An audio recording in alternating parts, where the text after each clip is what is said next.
All right, I am live. I am live. Hey, Indiana mom, how's it going? Finally here early. Well, I'm kind of late for a change. Uh, well, I'm always late. How's everybody doing?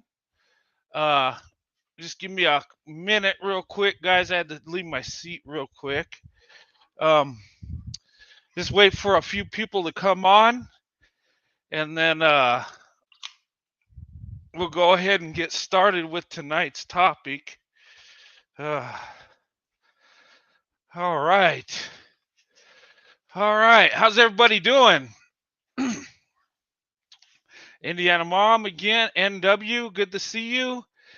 Tell Sandy hello. Okay, I will. We just celebrated our 28th wedding anniversary, 28th year. Um, Amazing. And had a good time. Um, what little time I got to spend with my wife and stuff kind of messed it up because of all the vacation I took with my son being home and visiting my daughter, and but we'll make up for it. Good excuse to make up for lost time. Um, when did you celebrate? Um, well, we did a little bit when I came home from work that day, um, on the 19th, and then yesterday we celebrated a little bit. Um, I bought her a few gifts. We went out and ate. We didn't have a lot of time together just because we're busy and stuff. But you know, we're still making up for it. So we'll be celebrating it for probably about 5 or 6 months. But anyway, um, I want to welcome you guys tonight. It's a late one. Well, for some of you, for me, it's 10:30 p.m. On the East Coast, it's 12:30. California, it's 9:30. Central Time, 11:30. Yeah, so we're a little bit different times. If you're in the UK, I don't know what time it is. It's probably early in the morning. Um, I think they're like 8 hours ahead of me or something like that. Um, oh yeah, you like my desert background? Yeah, I added a little bit to my studio. Hey, Winnie. Yeah, I put a picture up there. It's 5 pieces. It's a picture of White Sands, New Mexico, and then I got my picture in the middle of me and my son, both our army pictures. Um, on the side I got me and my wife's wedding pictures. And the one on the picture you always see where I'm in my uniform and she's in a white dress, that's when we were at the army ball. That's after I got back from Iraq for like the second time. We had fun and stuff. And the background you see me back when I started the army, and then my son's right next to me. We're the same age. I think we're both in our 20s. No, actually, I was 23, and he's 23 too. Wow, in that picture. So yeah, um, so the same age. Crazy, huh? Um, but anyway, I want to welcome you guys. Hey, Corey, believe, good to see you, young lady. Um, it's good to see you guys. Um, not doing a live for a couple days, I kind of get itchy and want to do it. And I wanted to talk about something. If you looked at the title, it says I promote. Oh, your anniversary's June. Okay, it's right around the corner. And then you hit 28 years too, Indiana mom. That is awesome. Yeah, that's real awesome. And then we had a new granddaughter born on the 26th. Um, so I mean, it's been an awesome month. It's been an awesome number of days. We had it, got to say, been blessed. Living the blessings. Um, if you looked at the title, hey, buy the book. If you looked at the title, it says, "I will always promote interracial relationships, dating and marriage." Okay. The reason I say that is I get a lot of comments on that. I get people that support me, that believe in what I'm doing, and I got some people that don't believe in what I'm doing and want me to stop immediately. Um, and I was trying to I saved some screenshots of comments, and I wanted to share those with you, but I can't get them in through StreamYards for some reason. I don't know if I have to put it probably in a PDF file and do a slideshow. So I was having trouble with that. I got to work on that. But I wanted to show you these comments I got. And I might be able to show you on my phone, but I'll see. Um, but anyway, there were comments about interracial relationships. Um, you know, this is coming from let me see if I could and it was on the video where I said I was talking about why I think black women and white men should get married. I did that video, and some people, there are a number of people have their opinion on that one. The woman that doesn't exist to you. Hey, how's it going? J10, good to see you. Um Let me see if I could put this on the comments so you could read it. Okay, and this was from a person. I think this is a white person. I think it's actually a white supremacist. I believe that. Just the way the comment was, right? Um, Let me show you this. This is kind of a crude way to show you. I tried to do it through StreamYard, but having some technical difficulties here. But let me show you this. Let's see if you can see it. Okay, read that. Okay, this is a comment. Let me get it. Okay, it says, no, thank you. Just because you threw your heritage and white features down the drain. Oh, gosh, dang it. My dang phone.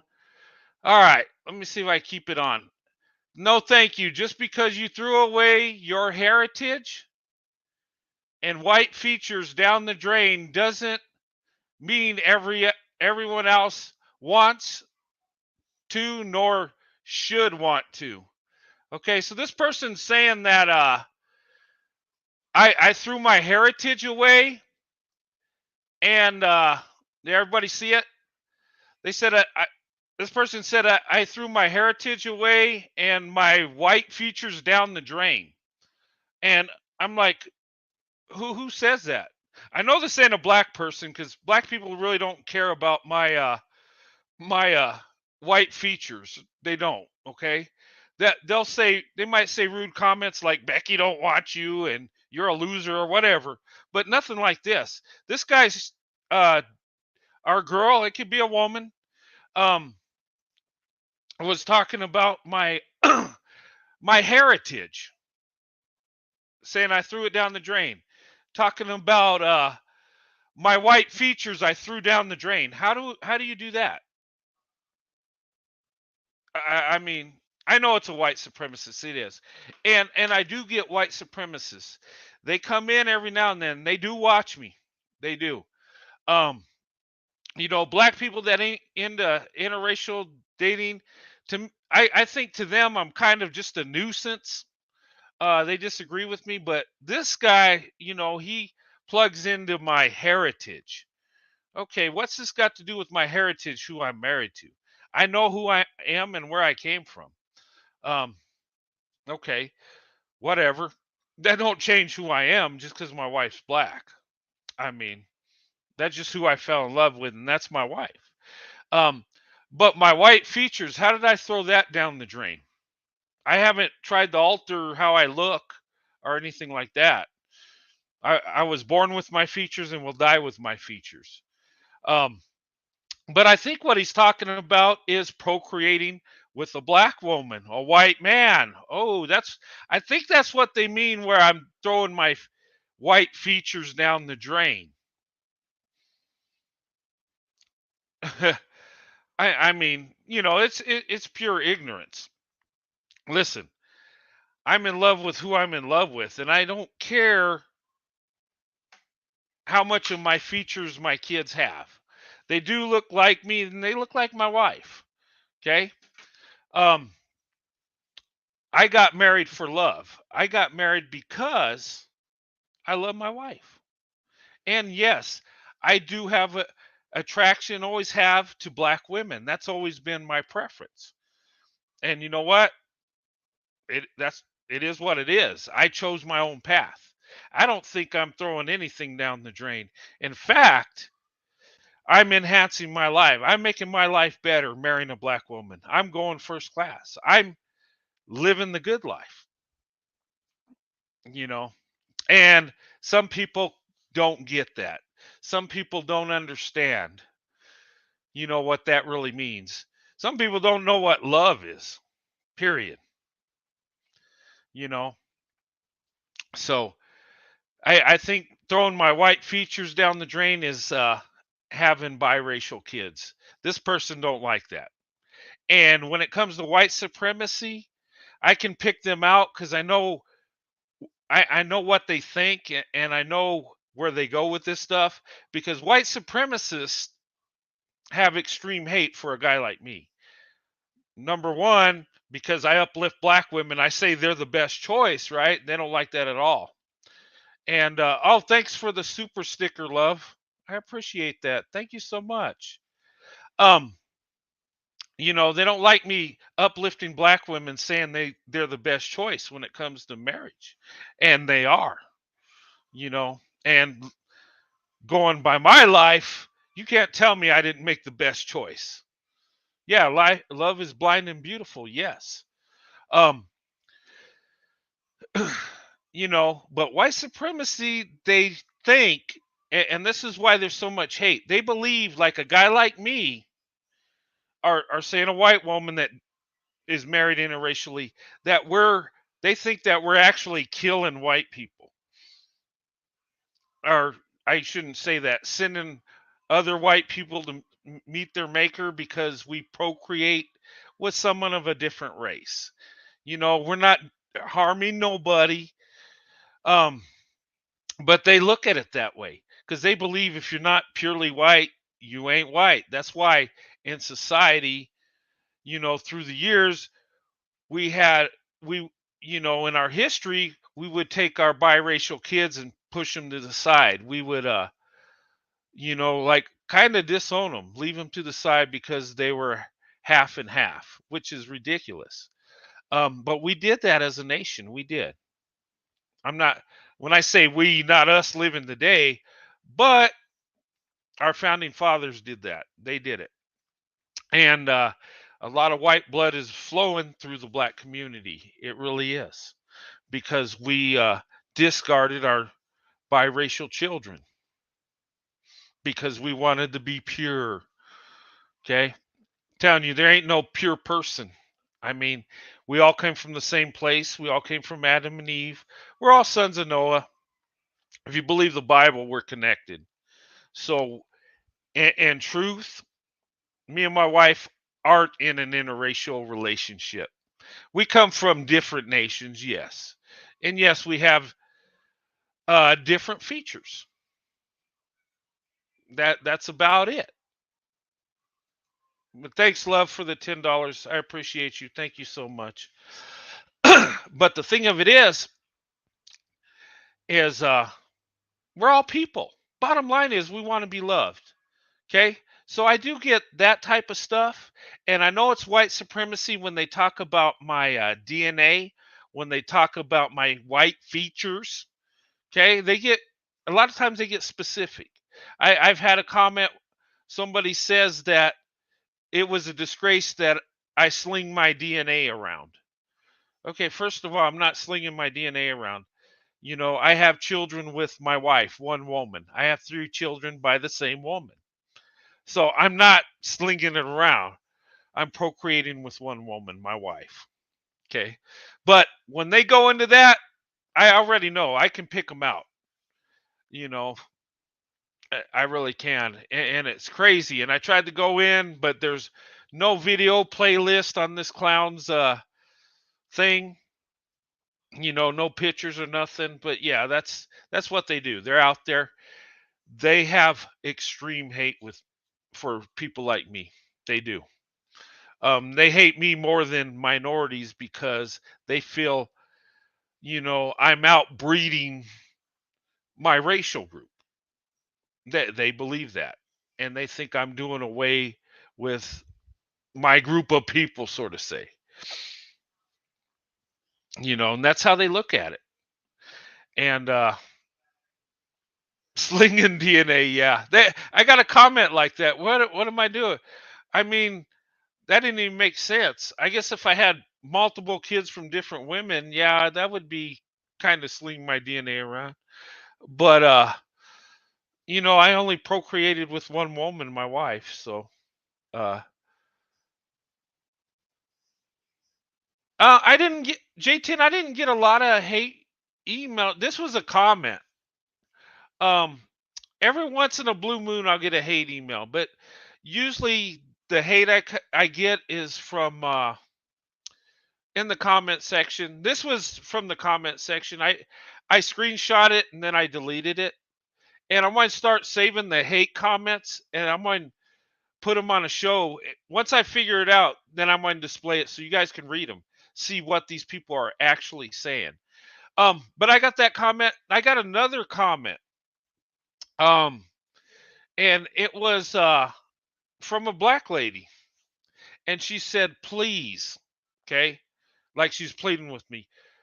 Please do not promote interracial relationships because because it will cause black people to breed out their lineage." Okay. So I guess it's going the other way with this, right? We're outbreeding each other, I guess. So we're going to disappear. That theory. Um, but I do get comments like that. And I'm like, I mean, what man has changed through the centuries. We don't look like ancient man. We don't. But we all came from the same place. And you know what? People are going to procreate with each other all over the world. And it's happening every day. And you're not going to stop interracial relationships. You're not going to stop interracial marriage. You're not going to stop people of different races from procreating and having children. And I'm telling you, you ain't going to stop it. You're not going to slow it down. People are going to do it. Even if you outlawed it today, the secret swirl society is going to come back alive, and it's going to be in full swing because people are attracted to each other. Yes, of different races also. I know there's some clowns on YouTube that think that people aren't attracted to other people of different races, which I find kind of interesting that someone would try to push that. Um, you know, but when I see these comments, it motivates me more. I'm not going to stop talking about interracial relationships. I'm not going to stop promoting it. I'm going full throttle now, full speed ahead. I got my foot on the gas and I'm not stopping, you know, because I believe we should all be able to open up our options. We all have the right to be with and love and marry who we want to marry and who we want to love. That is a human right. That's not something we make a law about. We have in the past, but it's a human right. It's not something that needs to be legislated. It's not up to the state, it's not up to the federal government. It's up to us as individuals who we want to be with. And men and women are meant to be together. And yeah, they can, and it don't matter if they're the same race or different race. They can be together. It's all right. And I'm not going to stop promoting it. I'm not going to slow down. And I'm not going to stop talking about love I have for black women. I'm not going to do it. And I'm not going to stop talking about how much I love my wife and how I'm blessed. I'm going to share the blessings I have. I want people to see that you can be of a different racial group and you can love each other. You can come together. You can have a good family. Things you can be successful. It's happening over and over. I'm not the only, me and my wife married 28 years. I'm not the only one. This ain't just a fluke thing that happened. Oh, we rolled the dice and got married. No, we got married because we love each other and it lasted. And it's still lasting, still going strong, and the love grows more and more every day. And I want to share that with you. I want people to know, yes, you can come together. Yes, I want people to know how much of a blessing black women are, how awesome they are. And I want black women to know that there are good white guys out there. They're out there. There are white men and men of other races that do love you and do want to be with you. We're not all crazy mayonnaise eating fantasizers. Okay? Well, the mayonnaise part's true. Okay? I got to concede that one. We can't live without mayonnaise, but the other stuff is not true. Okay? Um, you know, but I get comments like that all the time. Most of the stuff I get is love. Most of the stuff people do support me. But I do get haters. And I get some black haters and some white haters. Um, I get them from the people I call the modern day segregationists. Corey, stop lying. You like mayonnaise. You're white. You have to. It's required. Mayonnaise, bananas and mayonnaise. You know what's funny? I know a lot of white people that don't like mayonnaise, and I know black people that do like it. I just I don't know where they come up with that stereotype. It's funny though. I like to make fun of it. They dip uh, fries in mayo. Yeah, some people like that. It just nothing wrong with mayonnaise. I'm not crazy about it. I mean, I'll eat it like with a chicken sandwich or something. I mean, but I don't. I'm not real crazy about it. Well, I do mix it in with tuna and relish and mustard. And, yeah. So, yeah, I Miracle Whip, but not a huge fan of mayonnaise. Okay. And hey, that's all right. Well, Indiana mom loves dipping fries in mayo. Okay, to each his own. Put that up there. Uh, no thanks. Mayo is not my thing. I love mustard. Yeah. Eat vegan mayonnaise. Oh, I wonder how that tastes. Um, and the thing with mayonnaise and Miracle Whip, I don't even know the difference really. I don't, but I don't eat mayonnaise that much. It's only certain things. Uh,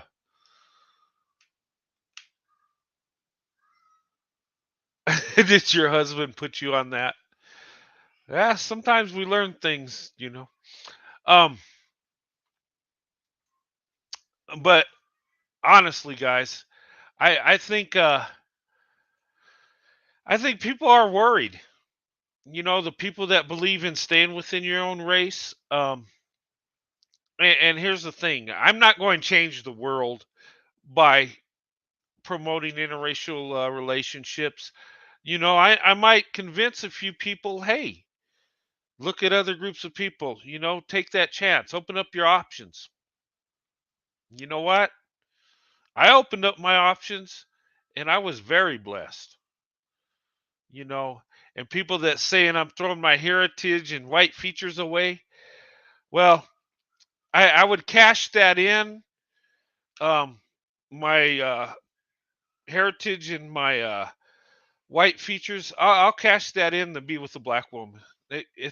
That's I have no problem with that.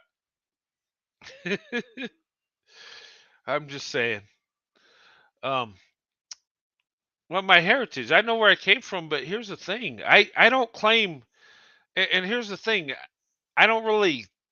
think about it like that, where exactly I came from. I did some research, but you know what? I'm an American. That's what I claim. That's my home, you know. And I don't know what country in Europe I could claim. There's so many in my DNA percentages. I don't know. I just claim all of Western Europe, I guess, Northwestern Europe, I guess. But anyway, I believe this, guys. I believe that interracial relationships is a good thing. I believe it's a blessing. And when it comes to racism and bigotry and that type of stuff, I think interracial relationships helps us deal with that. I think it brings us together close. It brings us closer together. I do believe that. Now, will it solve racial problems? No. Will it end it? No.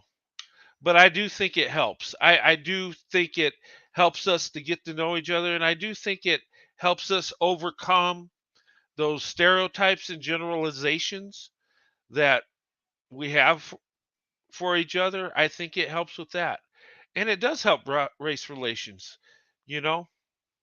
And when you integrate, you know, when you fully integrate, I think marriage is the furthest you can go with that. I mean, you're making someone of another race part of your family. And I think that's a good thing. I don't think we should veer off from that at all. I think that's a good, beautiful thing. I think it's awesome. I and I think God wants us to come together as brother and sister. He does. In our nation, with the big melting pot that we are, I think it's better we love each other as brother and sister instead of fighting because we look different or sound different or I mean, to me that don't make sense. It really doesn't. And people that tell me, "Don't, we're going to outbreed each other." You know what? Here's my thing with that.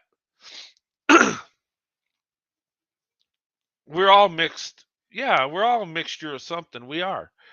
Um, and my thing with that, and like I said, I don't get caught up in that. I don't care what my grandkids, what skin complexion they have. Um, I don't know where my grandkids are some of my kids, I don't know who they're going to choose to marry and have children with. And as long as they're good people, I really don't care. And I don't get focused on, I want them to be white and blonde hair and all that stuff. I don't care. All I care about is they're happy and they get and they find someone they marry that loves them. That's all that matters. And I can, I don't get caught up in the race thing. Number one, I do not worship my race. I don't. I'm happy to be a white guy, but I don't think I'm better than anybody else. And I don't think I'm below anybody else either. I'm just a man trying to make it in this world. And, I fell in love with a black woman. And because black women are doing amazing things, I love, you know, how black women carry themselves. I fell in love with that. I fell in love with the kindness they have and the emotional connection and the spirituality. I just have always loved black women. What can I say? Um and I can tell you many ways why that is. And so should I stop that because they don't look like me? I mean, this is crazy. Um and I think we get too hung up on that. And I think the race loyalty thing, you know, I think most people are getting away from that. They just want to be loved and they want to be with someone that loves them. They want to be married and have kids. And a lot of people aren't worried about how their kids are going to look. They're not worried that their kids won't look like their grandparents.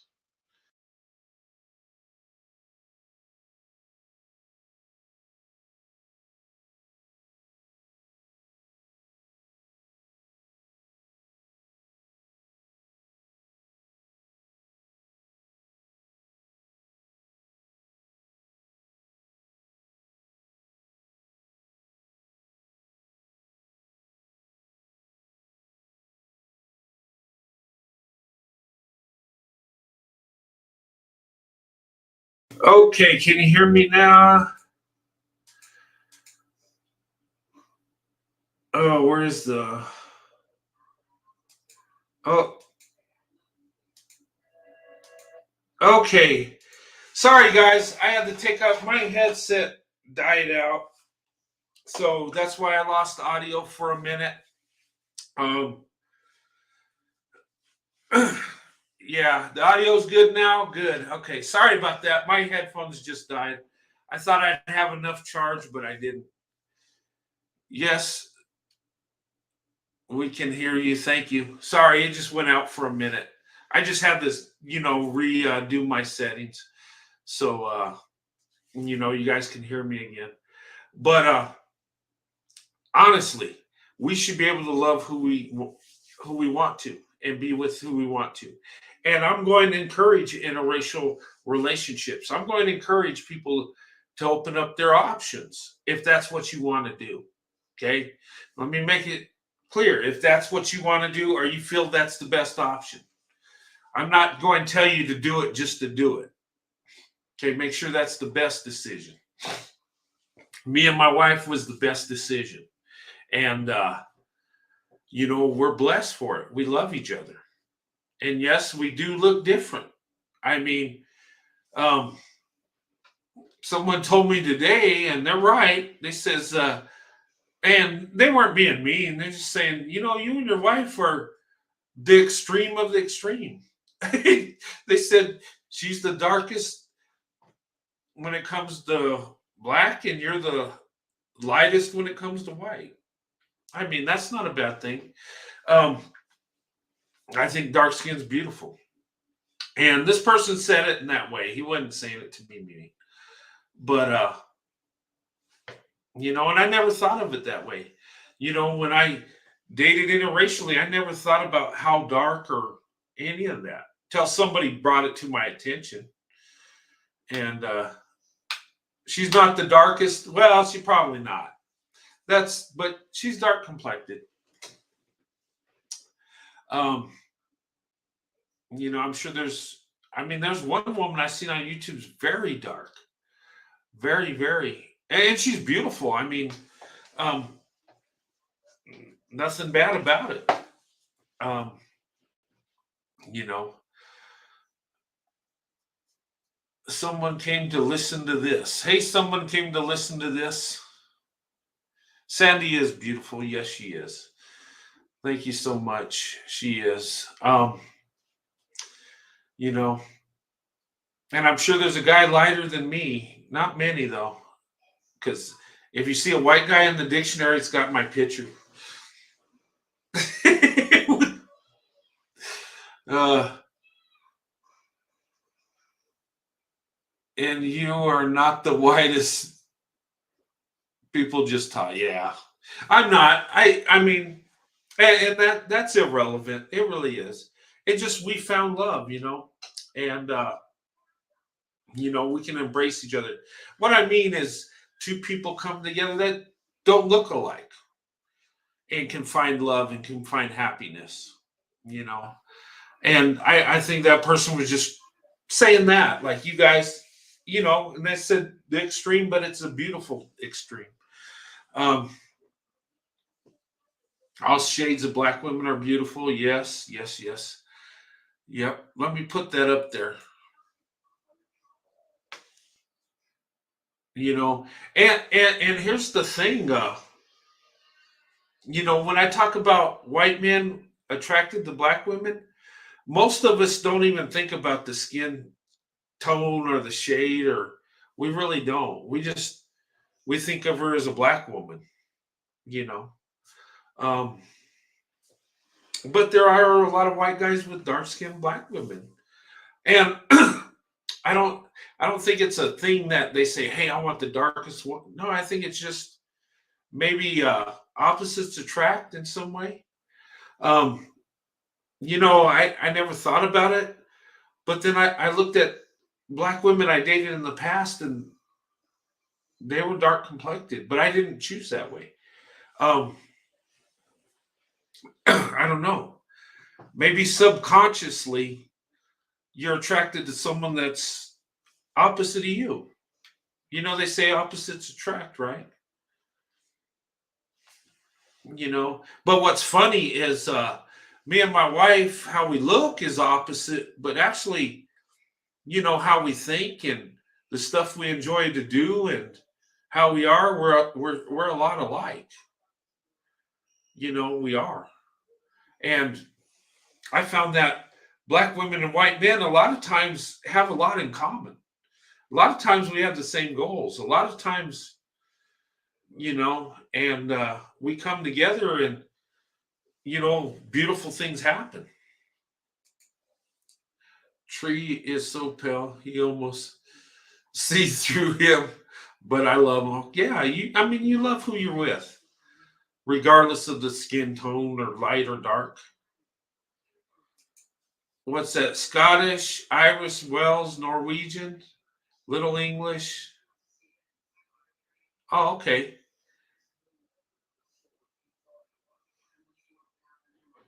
I got all those except for Norwegian and sub-Saharan African. I don't have that. But it's funny. You guys do your DNA test. It's interesting. They break it down in percentages. They they do it like me, a white guy. You would think they'd just put white guy, but they actually break it down. Percentages of different countries in Europe. Somehow they can compare DNA, and actually, it's accurate.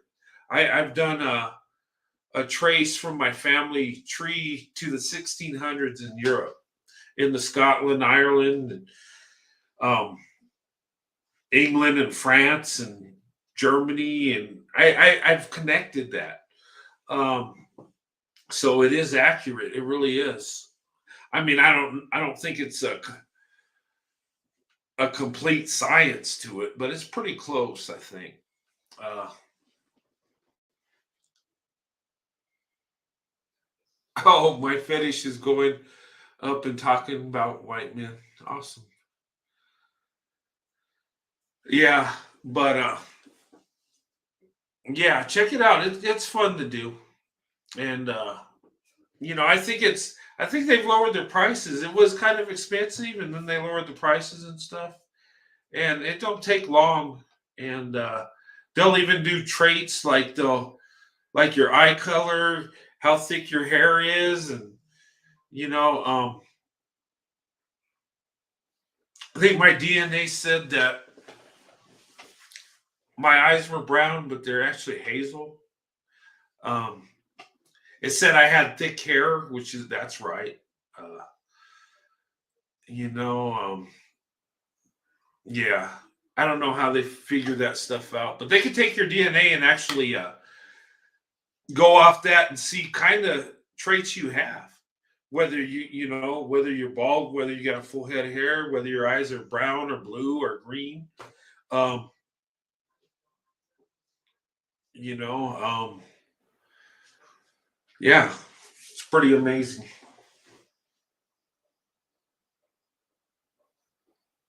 But anyway, I just wanted to talk about that, guys.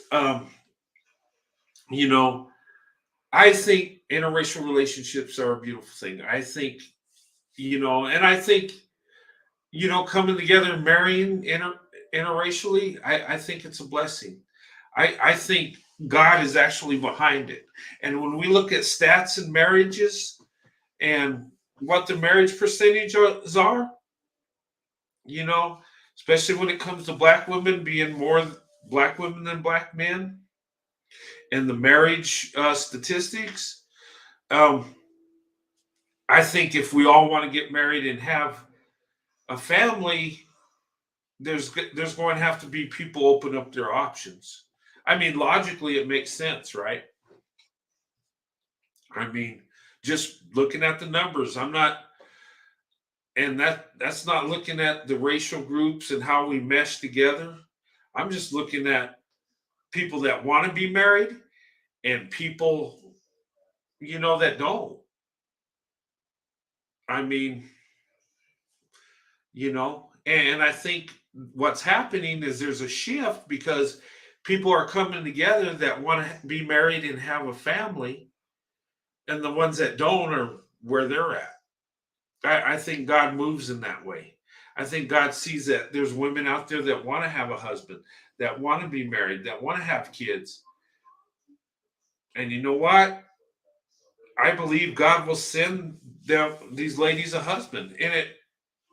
And sometimes it's not going to be the same racial group. It's not.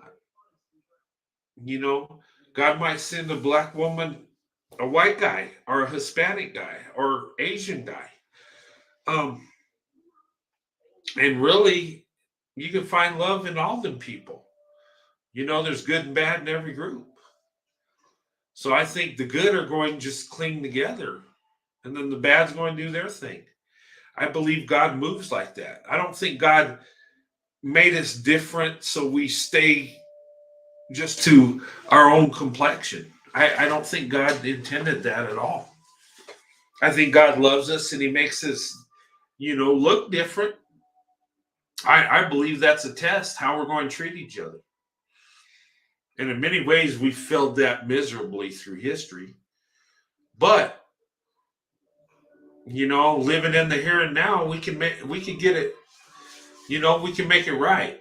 Not all of us will, but those of us that believe in God can. You know,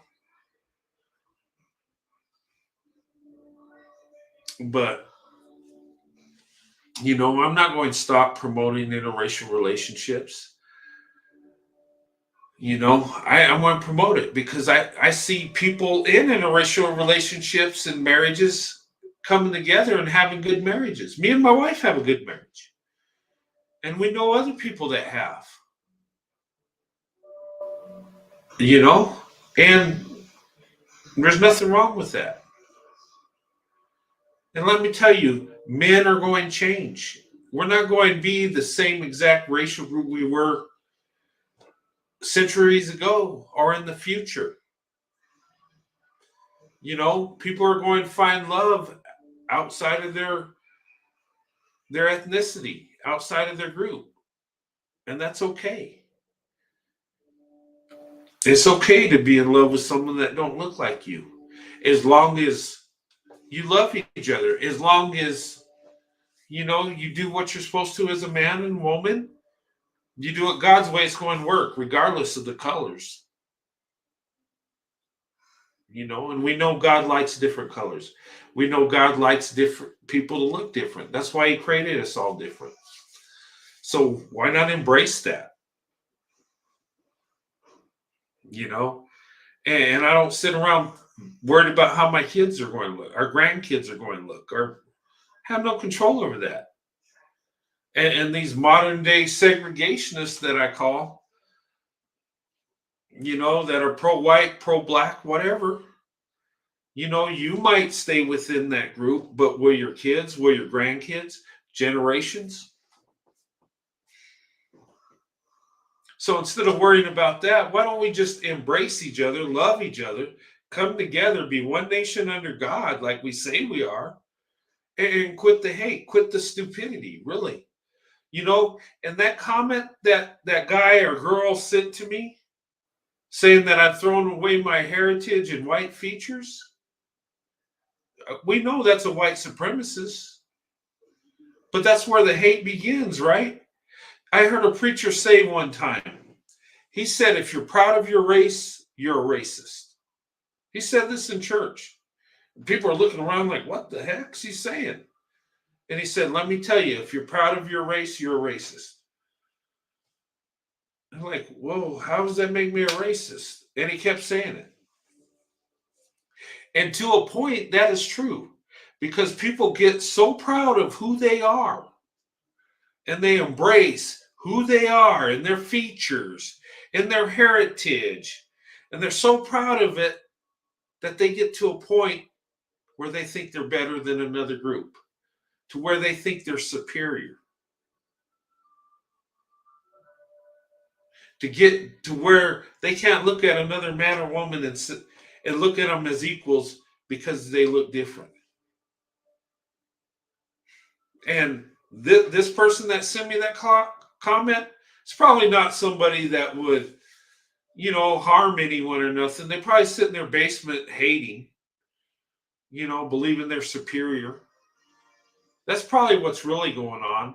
But some people that latch onto that type of thinking, it will, it will go bad. It will lead to having so much pride within them that they have hate for others. It will lead to that with some people. Some people go to the extreme with that stuff. Some people will actually assault somebody else because they're different. You look at this Buffalo thing. What stirred that hate? And there's been other cases. There have been white supremacists that went to the extreme to actually send people to their maker over that hate and feel they're justified in doing so. And it's gone the other way around too. If you study cases, but truth be told, we're pretty segregated when it comes to harming each other. We usually stay within our racial group. And statistically, we really do. But, that pride, having pride in your race, it could go bad. Some people take it so extreme that they really do believe they're superior. And when they see a guy like me with a black woman, they lose their mind because they believe that I'm destroying the superiority by procreating with a black woman. And I know they go nuts when they hear me saying black women's the best choice. But in my experience, it's true.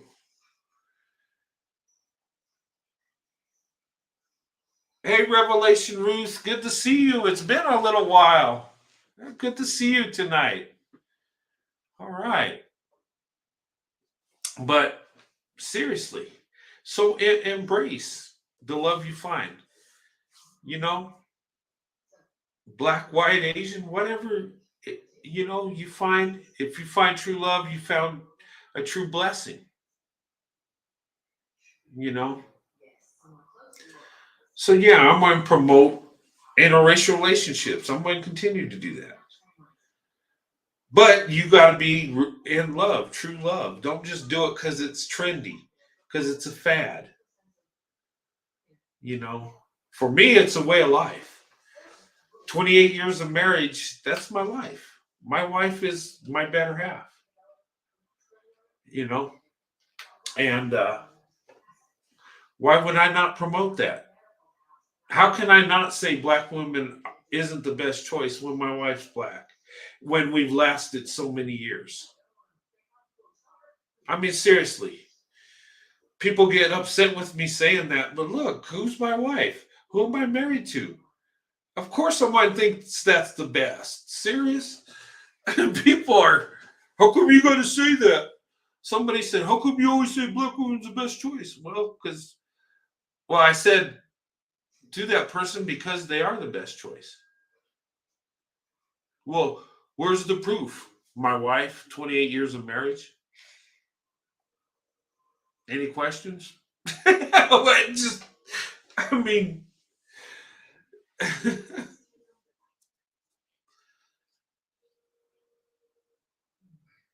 and we're finding good relationships with black women, white men.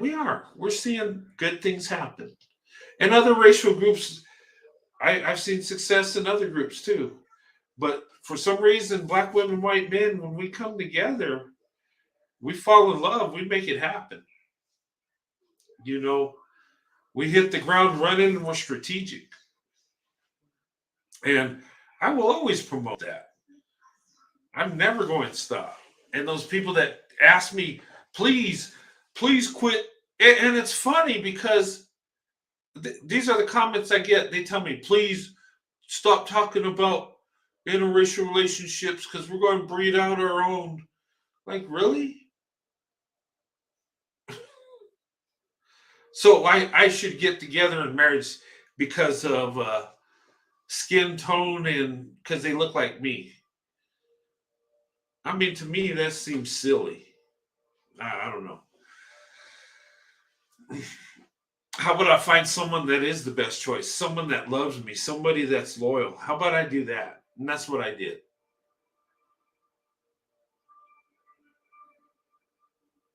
But anyway, I just wanted to talk about this. This was on my mind because um, people don't like what I'm saying. There's a lot of people that don't like it. There's a lot of people that don't want me to talk about interracial relationships, interracial marriage, and they don't you don't want me to talk about my life, me and my wife's marriage, because it's successful.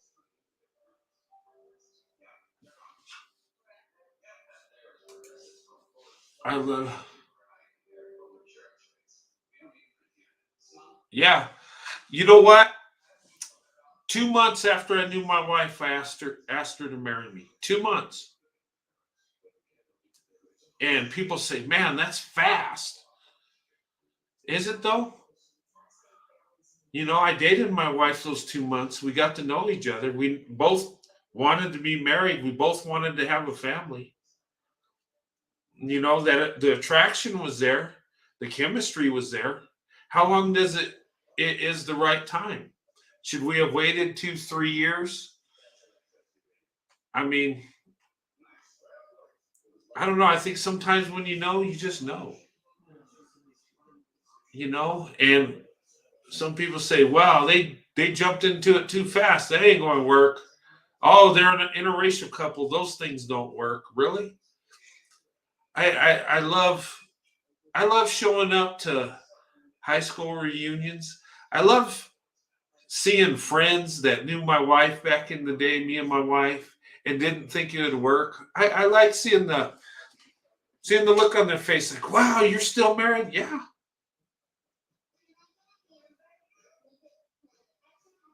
you know, it just proves that you can find love in any package. You know, and me and my wife made it work. And if you look at Indiana mom here, she's been married 28 years. Uh, when you know, you just know. Yeah, yeah, April. It is. When you meet someone. And how can I explain it? When I asked Sandra to marry me, I knew she was the one. I knew it. And I asked her 2 months from when I knew her, and we married 5 months from the time I knew her. And that's because I had to go. I was in the army and I had to finish my training and stuff. And when I finished, we got married. And there was no doubt in my mind that it was going to be a success. There was no doubt in my mind it wouldn't work. I knew it was going to work. I knew it was going to be a success. And now everybody knows that I was right. My grandmother told me it wouldn't work. And before she passed, she says, "You know what? You and Sandy are special. You're an exception to the rule." And I was wrong. Well, she was partially right. Yeah, she was wrong. Um, and I think me and Sandy are special. So I'll give her a thumbs up on that one.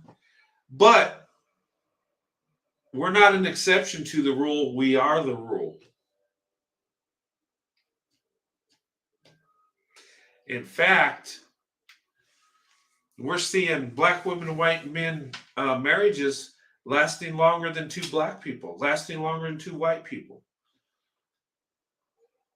And people are going to try to check me on, "Oh, no, you're wrong." No, it's true. It really is. And I think the reason it's that way is because we're strategic. We know what we want. And when we and a lot of times we get beat up before we get to the point of marriage that we're ready. We know what we want. We've been toughened up. And I'm telling you, black women will vet you, and white men, listen to me.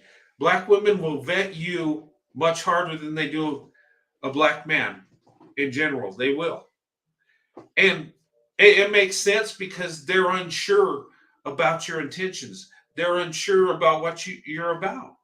They've heard so many stereotypes and, and so much things that they want to make sure you know you are a good man. They want to make sure that you're not just fetishizing over them. They want to make sure that your intentions are true.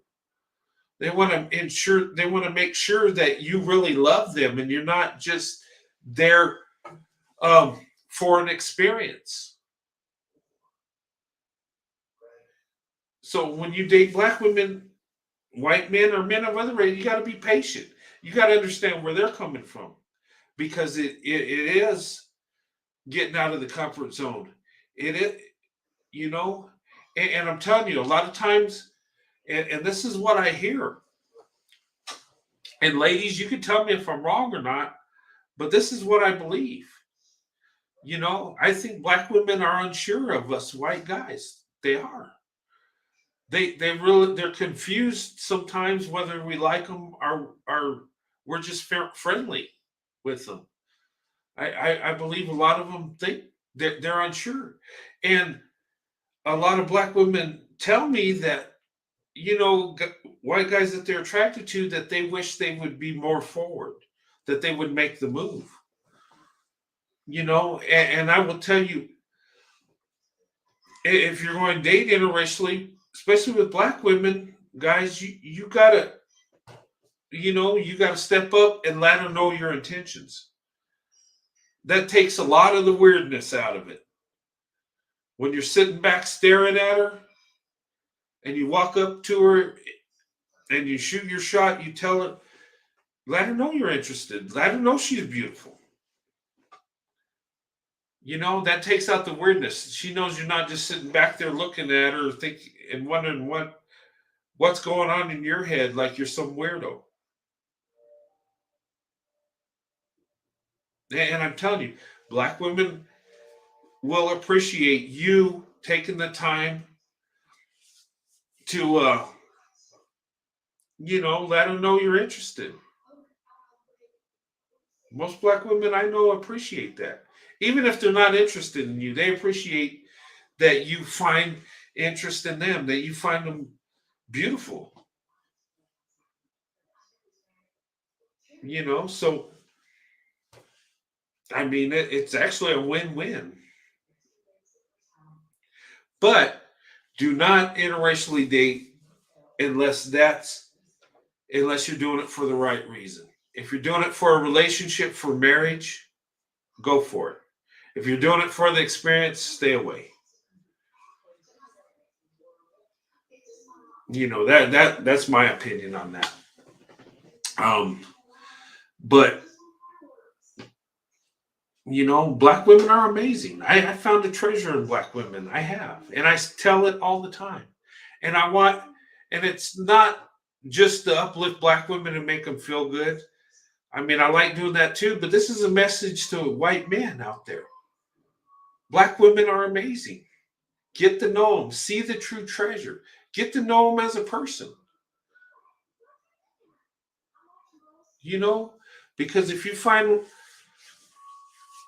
a black woman that loves you and you tap into that emotions and you tap into, you know, you can find true love. You find an awesome wife that you'll have forever. I did that with my wife. I connected.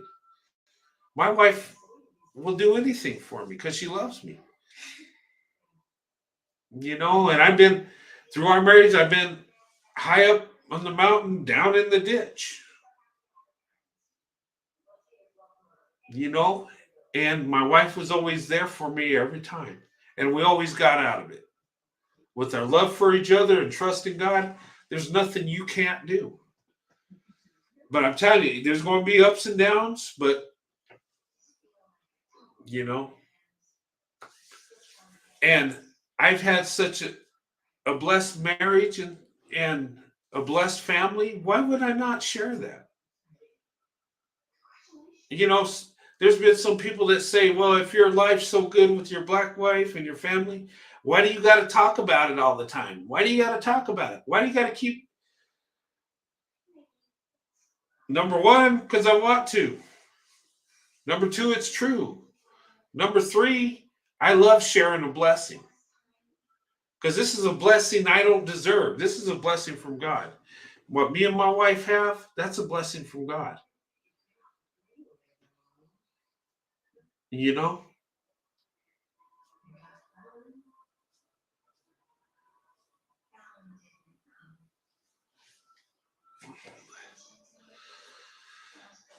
Yeah, that's right, Michelle.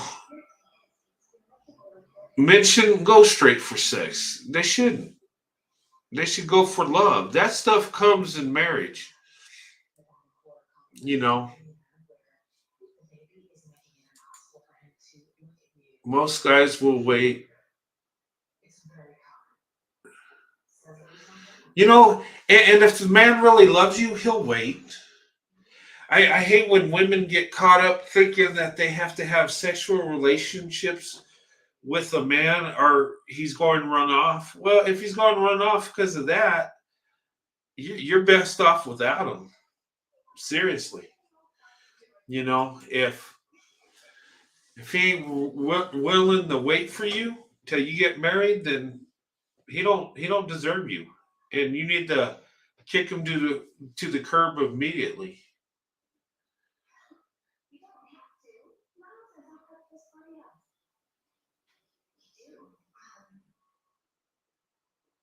Yeah. Well, maybe if they present that, maybe that is all they have to offer, J10. But seriously, guys, you know, uh, open up your options, but vet. You know, and you know what?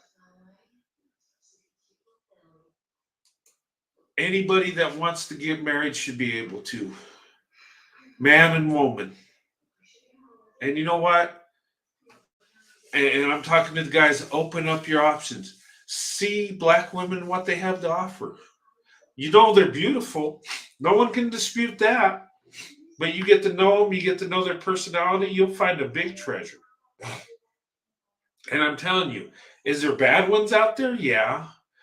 But from my experience, it's been pretty pleasant when it comes to black women. It really has. I I've dated some black women that were beautiful ladies inside and out. It it just it didn't work because we weren't meant for each other. You know, you can have two awesome people date, but it don't work because it's not meant to be. You know, me and Sandy was meant to be. You know, and it happened. And I thank God every day that I wake up next to her. You know, I'm so blessed, and I want to share that blessing. And I think we should come together as men and women and get married. You know, have that traditional life with family, and you know, and if it's interracially, you can be blessed. And a lot of times you're more blessed opening up your options. I'm just saying, not saying anybody's better than the other. No, I'm not saying that. I'm just saying black women are a hidden treasure, and I found that out. My eyes are open, but you know what? I don't look at the racial component. I don't. I don't look at it like, you know, I can find beauty in every woman, you know, and all women are beautiful. But to me, black women are the best,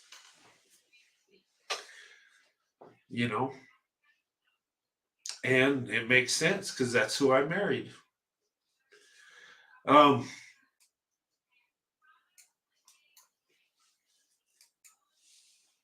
but I think we should,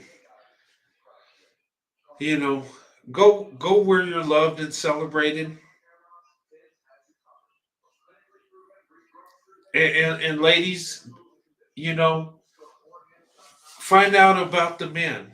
There are white men that are good men. Get to know them, find out what they're about, and usually you can tell whether good or bad. Usually they tell on themselves. They really do. The best way to find out about someone, ask them about themselves and let them talk. Let them talk. When you're on a date, ladies, let the man do most of the talking and have him tell about himself. Because you know what?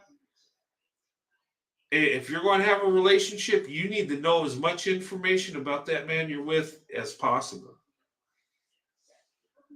What's his intentions? Does he want to be married? How does he feel about family?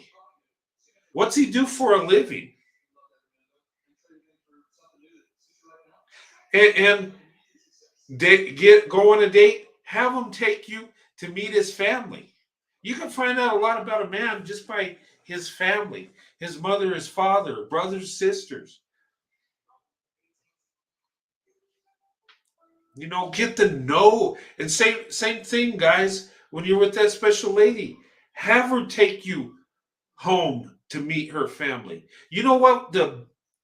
I had a thing. I would vet women this way, and this was when I was dating back as a teenager till I met my wife.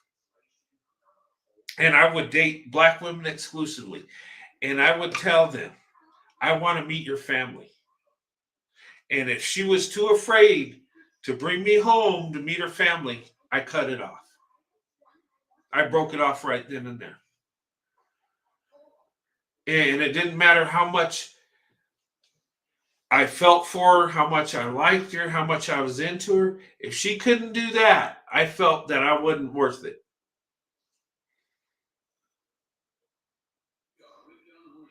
And back in the day, that was tough. In the 80s and 90s, a lot of these young ladies had fathers that really didn't agree with our interracial dating thing. I'm just going to say it. So it was scary for them. I mean, but some of them had reasonable fathers that just looked at it like I was a guy, and I just liked his daughter. Some there were reasonable, but there was quite a few that wasn't feeling it at all. I even had one father tell me, "You and my daughter ain't going to happen. I'm sure you're a nice kid and everything, but you need to go away." And he told me that, which I didn't like, but I respected his honesty. You know, uh, but I put the link up there, guys. If you want to come on, you can. We've been on for about an hour, so I'm not going to keep it going too late tonight. But I'll leave it open if you guys want to talk about this subject. And some people think interracial marriage and dating is wrong, and they let me know. But there's a lot of people that thinks it's a beautiful thing. I get a lot of support. I do get haters, but I get more love than hate. I really, and that's encouraging. You know, and we're always going to have hate. We're always going to have people that are against it,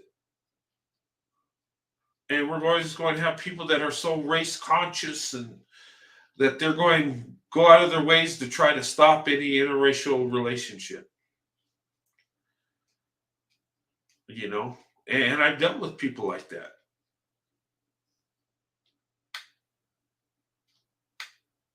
I've had people tell me I'm destroying my race because I'm with my wife.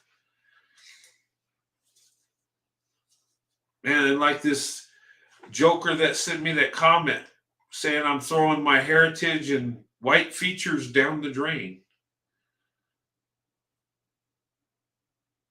And you ask, well, what's he mean by that? My white features?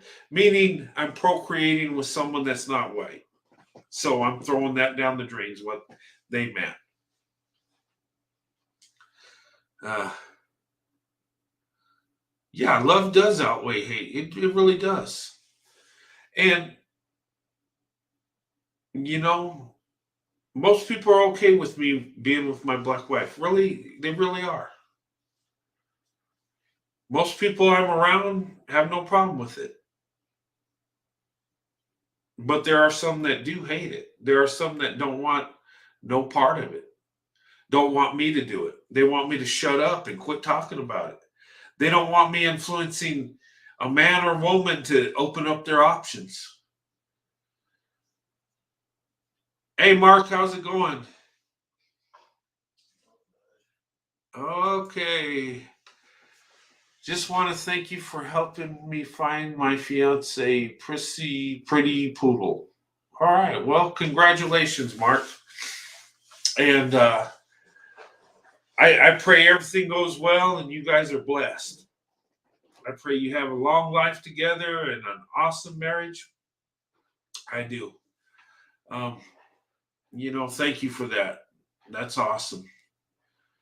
And yeah, give Mark thumbs up. He's getting married. Awesome. And you know,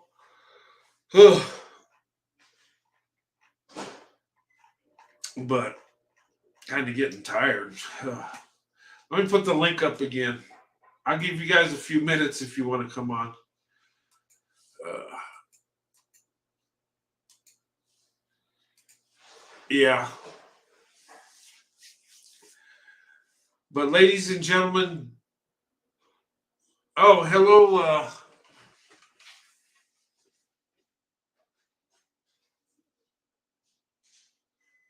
Sarah Honda, the goddess. Is that right? I hope I pronounced that right. How's it going? Yeah, congratulations, Mark and Prissy Poodle. Okay, best wishes to you both, and all my prayers are going out for you. Um, I hope you guys have an awesome marriage. I hope everything goes well, and you're in my prayers. You really are, and a lot of people on the channel are praying for you guys too. Um,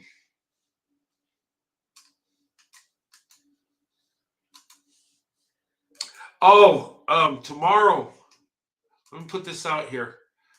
Tomorrow, I will be doing two live shows tomorrow. Okay. I will be doing a prayer meeting tomorrow. I don't know what time yet. I got a busy day, so I can't give you times, but it'll probably be in the evening uh, after 6. Okay. I will have a show after 6. I'll do a prayer meeting. And soon after the prayer meeting, I'm going to go live. What I want to talk about, I don't know yet. I just know I want to go live. We'll talk about something.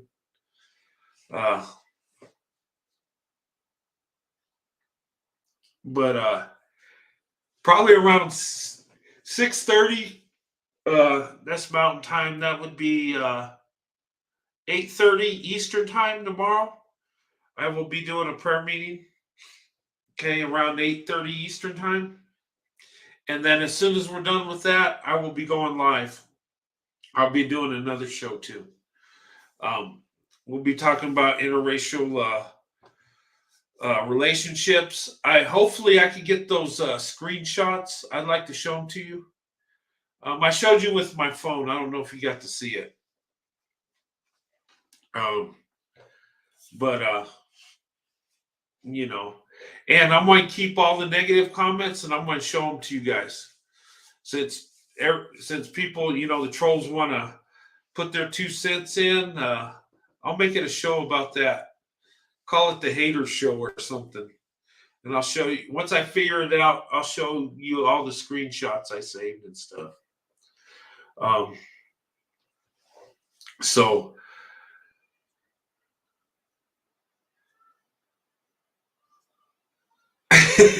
yeah, if anybody has dating stories, hop on the panel. I'm leaving it open as much as I can, J10. I don't think anybody wants to talk tonight, but that's fine. It was good having you guys on.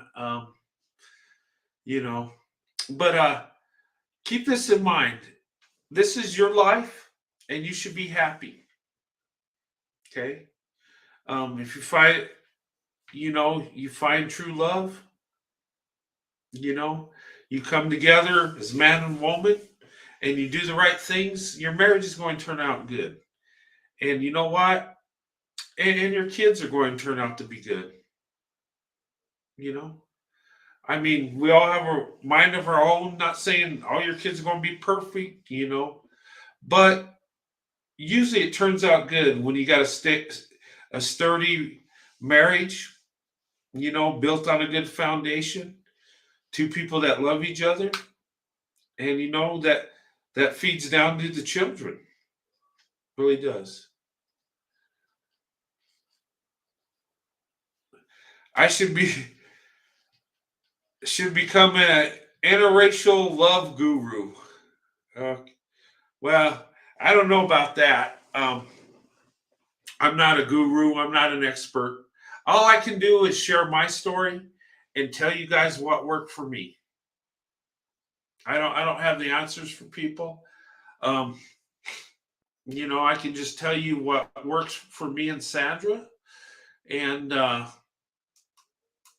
you know, some of the things we did to help each other along, and how our marriage worked. I can tell you that. Now, will it work for you? Maybe. Maybe not. Um, but if you're meant for each other, it's going to work. Boy, this camera's got a wide angle lens, don't it? I I I've been working on my studio here. You see in the background, I got a picture of, it's a desert picture. It's of White Sands, New Mexico. And then I got, my wedding picture of me and my son in the middle. Both our army pictures. And then I got a plaque, an army plaque, and it was a quote by John F. Kennedy. And it's pretty neat. Um, I'm actually yawning, fighting sleep. You want to come up, Corey? Nobody wants to come up. All right. Well, maybe tomorrow. Um, I'm getting tired too. But guys, listen. Go where you're loved. Go where you're wanted. And guys, and there's YouTubers that say there's no white men telling black men or telling other white men to get with black women. Well, I'm that guy, and I'm telling you, white men, get with black women. Do it. Just do it. If you got true love in your heart, don't do it to just do it. Do it because that's who you love. Do you think someone saying they're busy is just a cop out? I don't know. Sometimes, people don't feel like talking. Oh, wait, here's Corey. Now, Hey, was that for Corey. you? How you doing, brother? Was Hey, J10's how's it comment going? for me or you? I don't. Being Thanks, feisty on Indiana her. mom. Yeah. Yeah, nobody wanted to talk tonight. I was like, well, You I called me out, so I jump on here for you. yeah, I should. I'm sorry. No, you're good. It's all good. I've been working on the editing on my book. I got it back from the publisher, and I got 136 digital pages to go through, which is, yeah, there's a lot of sentences on each page. So, Oh, okay. like Nike. Like Nike. Yeah, I like Nike. Nike makes good shoes. Um, Oh, she meant in the dating field. J10's clarifying. oh, okay. Yeah, J10, all my dating happened before I turned 20. So I was engaged when I turned 20 or Oh, that wow. summer. Oh yeah, I was tired of single life when I was 17. You know what? Here's the thing.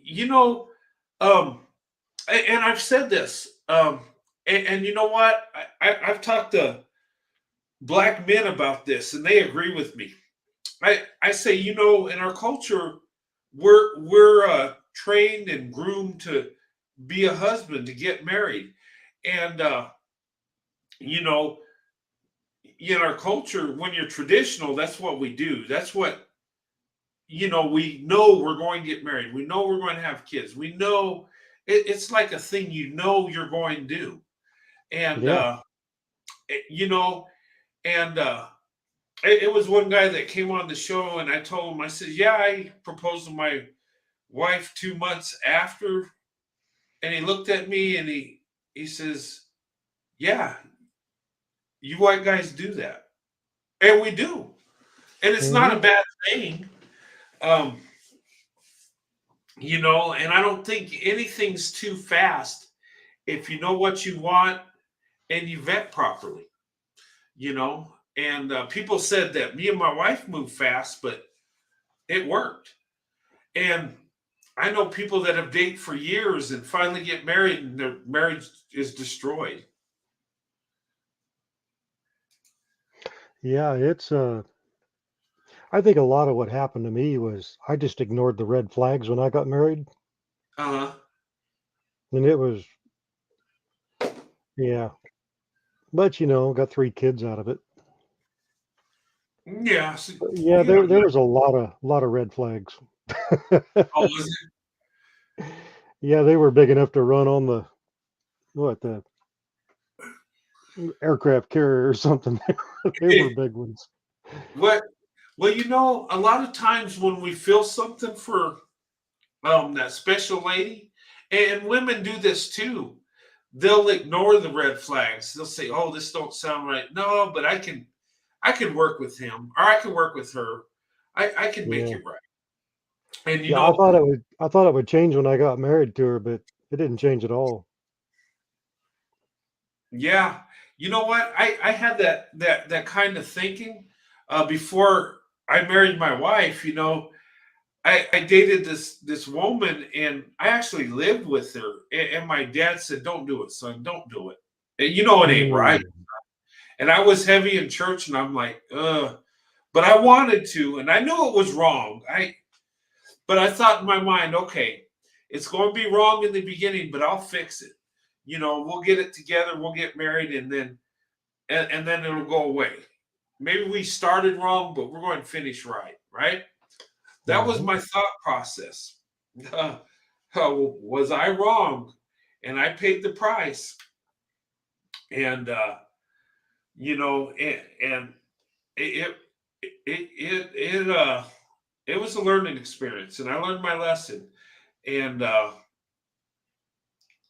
thing of it is my father didn't really tear into me. Maybe he knew I was so hurt, because when I came home, I told him, I said, "Dad, I'm sorry, I was wrong, I'm sorry." And he's just like, "Well, I'm just glad you're home, son." And then my stepmother Yeah. looked at me and and shook her head and said, "Welcome home, crazy." And then my little brother was happy to see me. So, I mean, it was kind of like the prodigal son type thing, and I talked about it in my prayer meeting. It was like my family was happy I was home, and there was no judgment. And I remember walking in the church, and I come from a little church where everybody knows everybody's business, and they knew Mm. what I did, and I just had my head down, like, oh my God.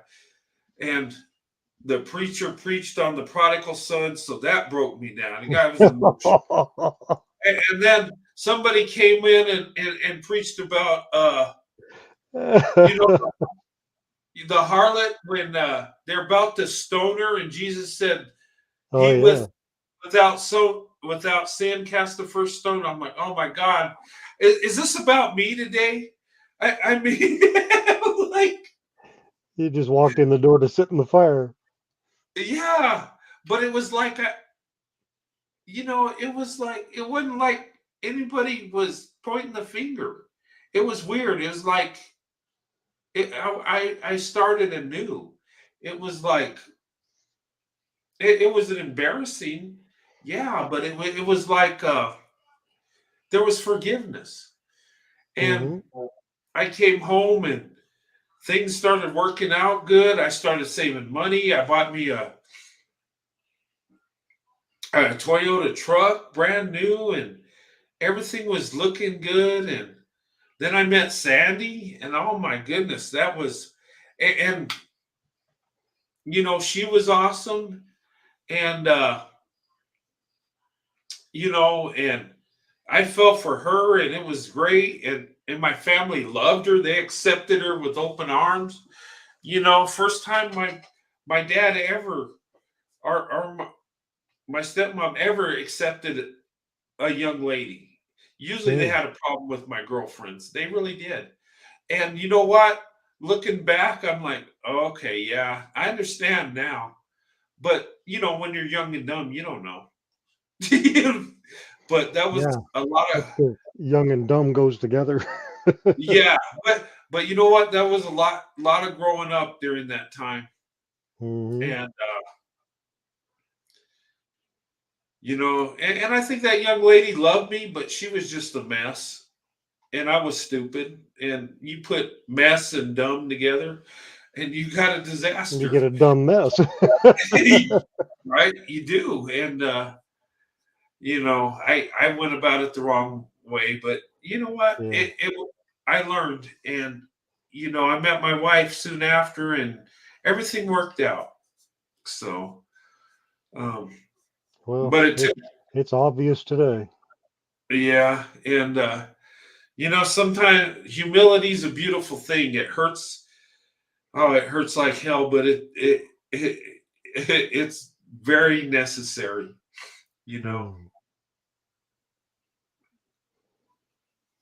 Yeah, but Sophia and J10 are talking about not liking the "Good morning, beautiful" texts every day.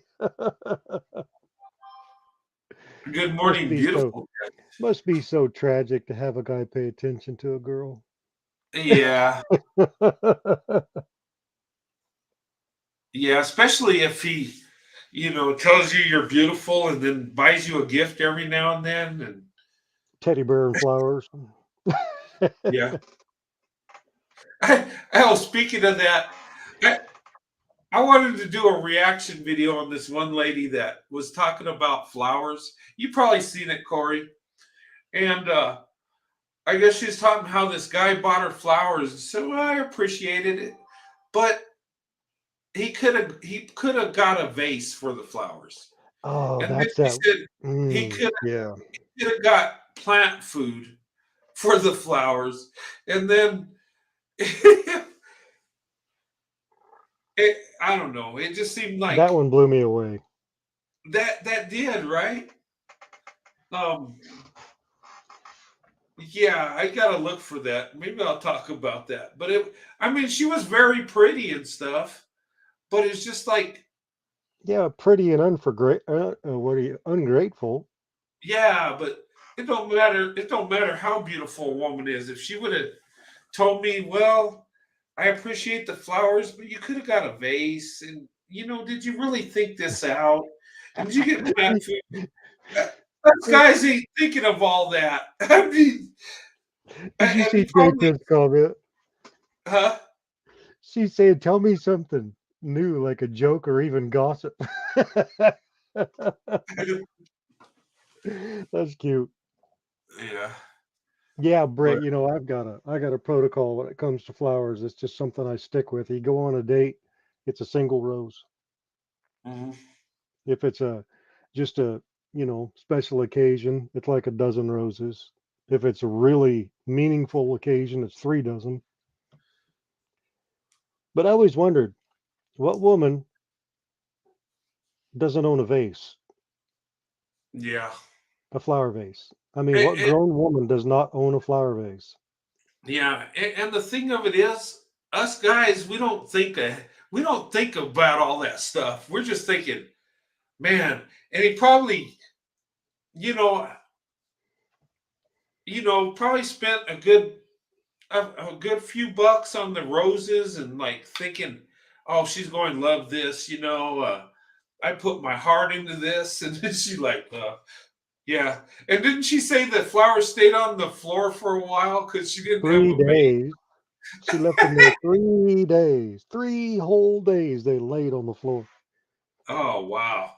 So Mm. we're kind of doing a reaction on it now. But that's like saying, yeah, not good enough. So if you offer her your heart, she's going to throw it to the ground for 3 days. I was talking to a lady online Uh-huh. maybe 8 months after I got divorced. It's been a while ago. Uh-huh. And I was going to send her some flowers at work. And she goes, I don't know about that. And she goes, well, I guess that'll be all right. And I said, well, if I lived near you, I'd fill your car up with them. I said, there might be room enough for you to sit in it. And she goes, no, Yeah. you wouldn't. I said, oh, I would if I could get the door open. Hey, you know what's funny?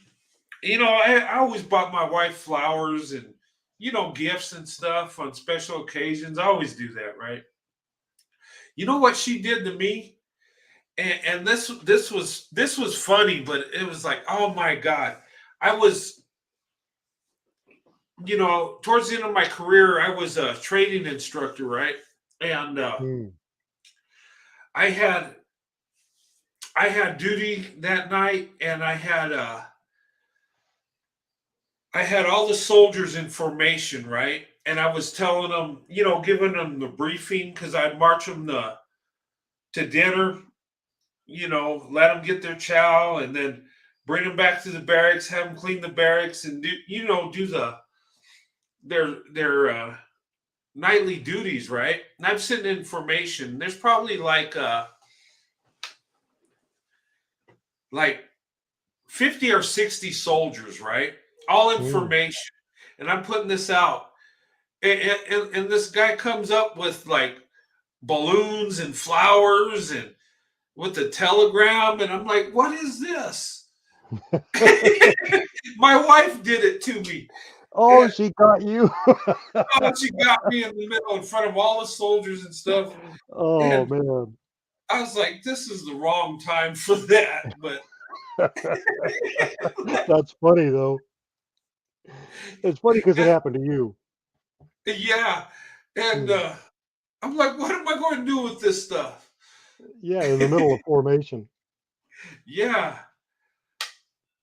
And I Mm. was like, don't interrupt my formation, dang it. Like, well, I was paid to give this to you. Are you Yeah, you're deadlocked in serious work mode, and then you got this I frou-frou stuff know. coming. And I'm trying to be tough and put out my orders, and this is what we're going to do. And now Yep. I got balloons and flowers I'm holding in my arms in formation. That's awesome. It was funny but embarrassing at the same time. And Oh, my yeah. son was like, "Hey, Sarge, at least somebody loves you." I said, "Yes, yeah, smart ass. I know you guys don't, but Yeah, then shut up and stand there. you know what?" And a couple of them made jokes. I said, "Okay, we're going to do some push-ups. Just drop. Just start pushing." Yeah. Let's do some PT, buddy, right now. Yeah. Oh man, the That's memories, I too tell funny. you. But she would get me good like that, and she would just, well, I did it because I love you. Yeah, you you did it because you thought it was funny. And it was crazy because my wife and my kids were sitting in the car watching, laughing. I'm like, oh my god, That's awesome. yeah. Oh man, I Mm. had to have her tell that story. You guys would laugh when she tells it. It was, Mm. yeah, it was. But yeah, that Yeah, was.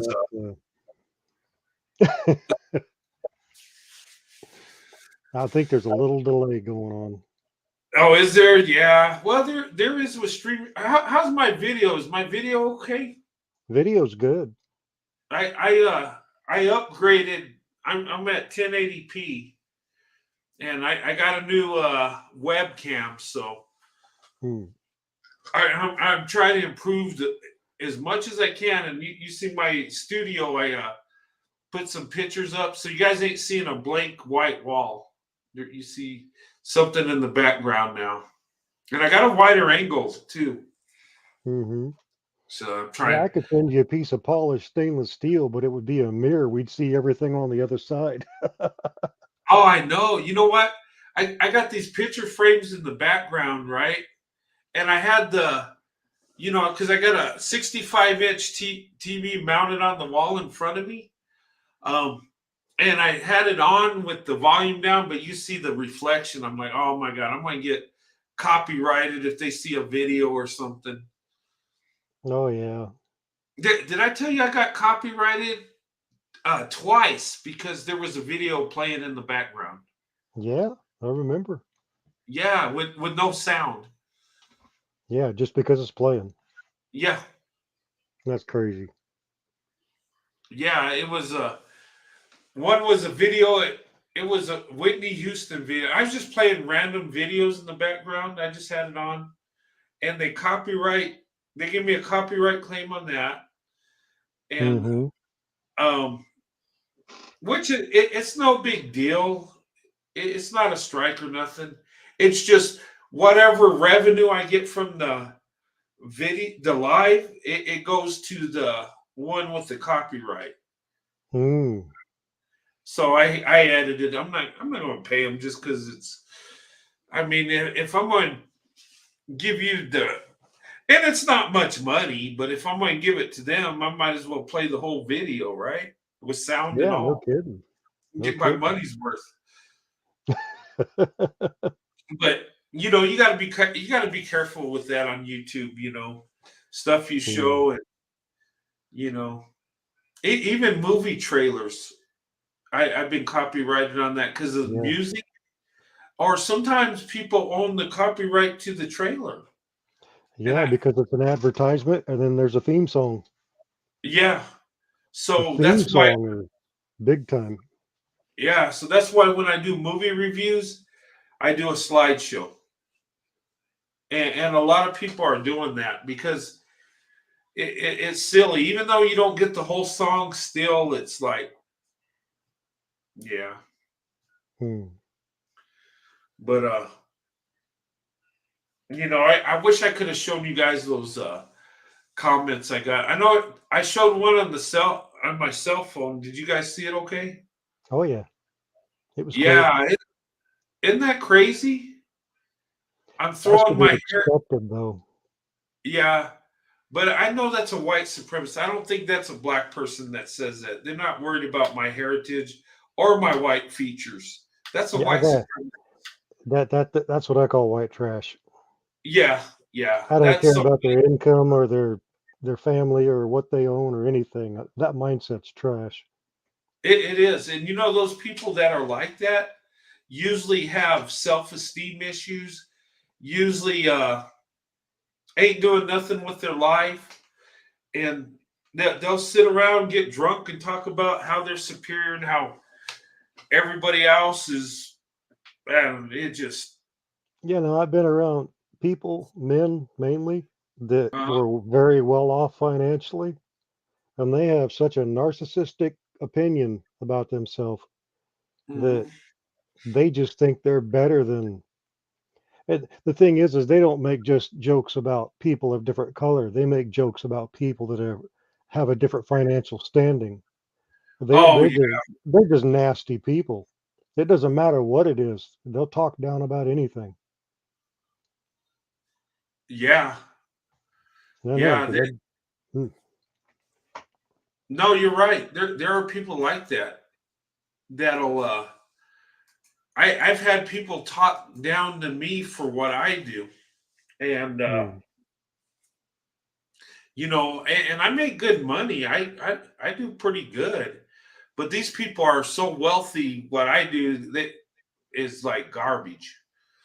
They I guess the pride, they get so much pride, they think there's something special because they have more resources or more money. well, um some people, the more money they make, uh, the more the real them comes out. Yeah. So if you're kind of a jerk when you get money, you're just nothing but a jerk. I mean, Yeah. yeah, Well, that's I think sometimes maybe they feel they can have anything they want, and they don't care at that point. I don't know. hmm well, they can have anything they can buy, but they can't have anything they want. That's true. That's true. Yeah, they can have material things. They can even buy friends, but the moment you don't do anything for that friend's gone. Yep. Hmm, that's too fake. Hello, American Jonesy Chick Event. Okay. To live safe and peaceful together? Hmm. Guys, what are the blessed places to live safe and peaceful together? Are you talking interracially? Where I live is safe and peaceful, but I live out in the desert. Me and my wife love it, but we're desert rats. So, uh, Corey, where I live is considered one of the safest places in New Mexico. I just Really? found that out. Yeah, Hmm. yeah. I was looking on in a magazine. I read it. I mean, it's pretty. It's pretty. But I'm in a city. The city I live in it has 100,000 people. That's the Hmm. population, and it's next to Albuquerque, which has 500,000, Wow. and then of course the surrounding communities. But my town, it's actually a town. It's like a suburb, but it's actually a city, and there's 100,000, and it's considered one of the safest places in New Mexico. Yeah. That's. I've never lived in a town that big. Oh, really? No, I've usually just stayed around. Well, I grew up with a. My dad chased construction. You know, j- just of that nature. Good Yeah, money, but still, he was never in the military. But it uh, was I almost bet like. they've moved. They've probably moved over over 70 times easy. Oh, wow.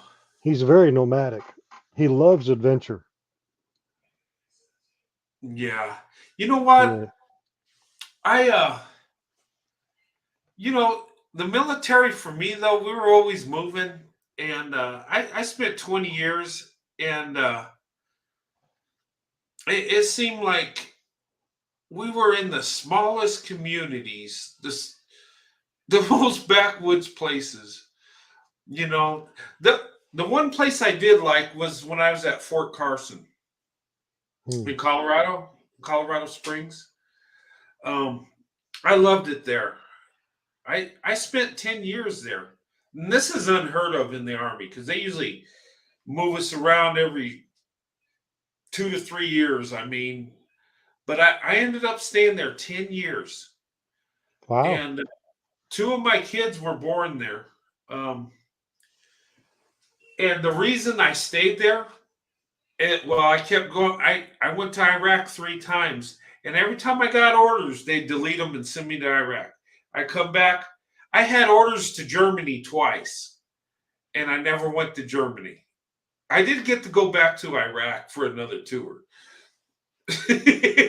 Wow. But I I didn't spend 10 years. My family spent 10 years there. I was constantly go rotating out. And two of the deployments were 18 months. And Oh, one was wow. yeah. Was that straight through with no leave or what? Well, they would give us leave in between. Hmm. They give us mid tour leave. We'd get to come home you know, for 2 weeks or so. But they would give us some leave. They give us, but still, 18 months is a long time. That's a long And time to live out of a bag. Yeah, I mean, well, living out in the desert for real. I mean, uh, I mean, and that the desert out there makes New Mexico look like a rainforest. I'm Yeah. serious. I mean, there's like no vegetation until you get to like the Tigris and Euphrates River. Then there's like a bunch of palm trees and stuff. Hmm. But out there, there's like nothing. I mean, there's a little vegetation, but it's like I said, it makes New Mexico look like a rainforest, and that's pretty bad. Well, at least we have cactuses all over the place, I guess. I watched videos of combat soldiers. They were duct taping the bottom of their pants and duct taping their sleeves to keep all the sand fleas out. Oh yeah, And then those camel spiders, them things are vicious looking.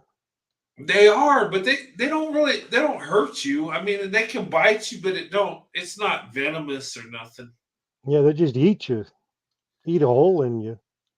They just look weird. You never really see them. They kind of stay hidden, Hmm. and I mean, if you see them, they're weird looking. They're scary looking, but you don't really see them a lot. They stay hidden, and I've heard they chase your shadow. I don't know Yeah, if they get that's out of the sun. Yeah. yeah, I watched and a soldier's video. There was a cardboard box and there was a camel spider inside it, and it was crunching on a gecko or whatever them lizards are. oh And really? it started from the head first, and you could actually hear the noises as that thing was going in. It Oh was wow. just like, whoa. It was intense. Of course, the whoever was videoing it, they were just like narrating the whole thing, but quite the video. They do some crazy things out there. I Ain't nothing else to do.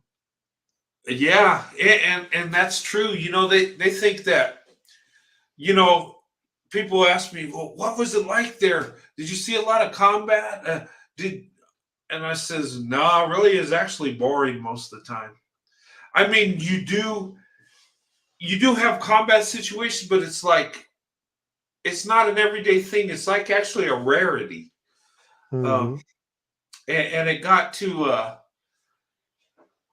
and you got to be careful with this because once at first your adrenaline's going, you're cautious, you see everything, you're ready, but then once you adapt to it, you get complacent. Mm. The fear's not there anymore. Yeah, anything can happen. You got to be careful, but it's not.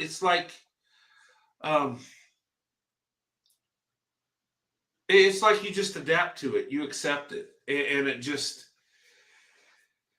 you deal with it, and that's probably the most dangerous time is because you're complacent. Because when something does go down, you got to react, and you're like not expecting it. I don't know. Mm.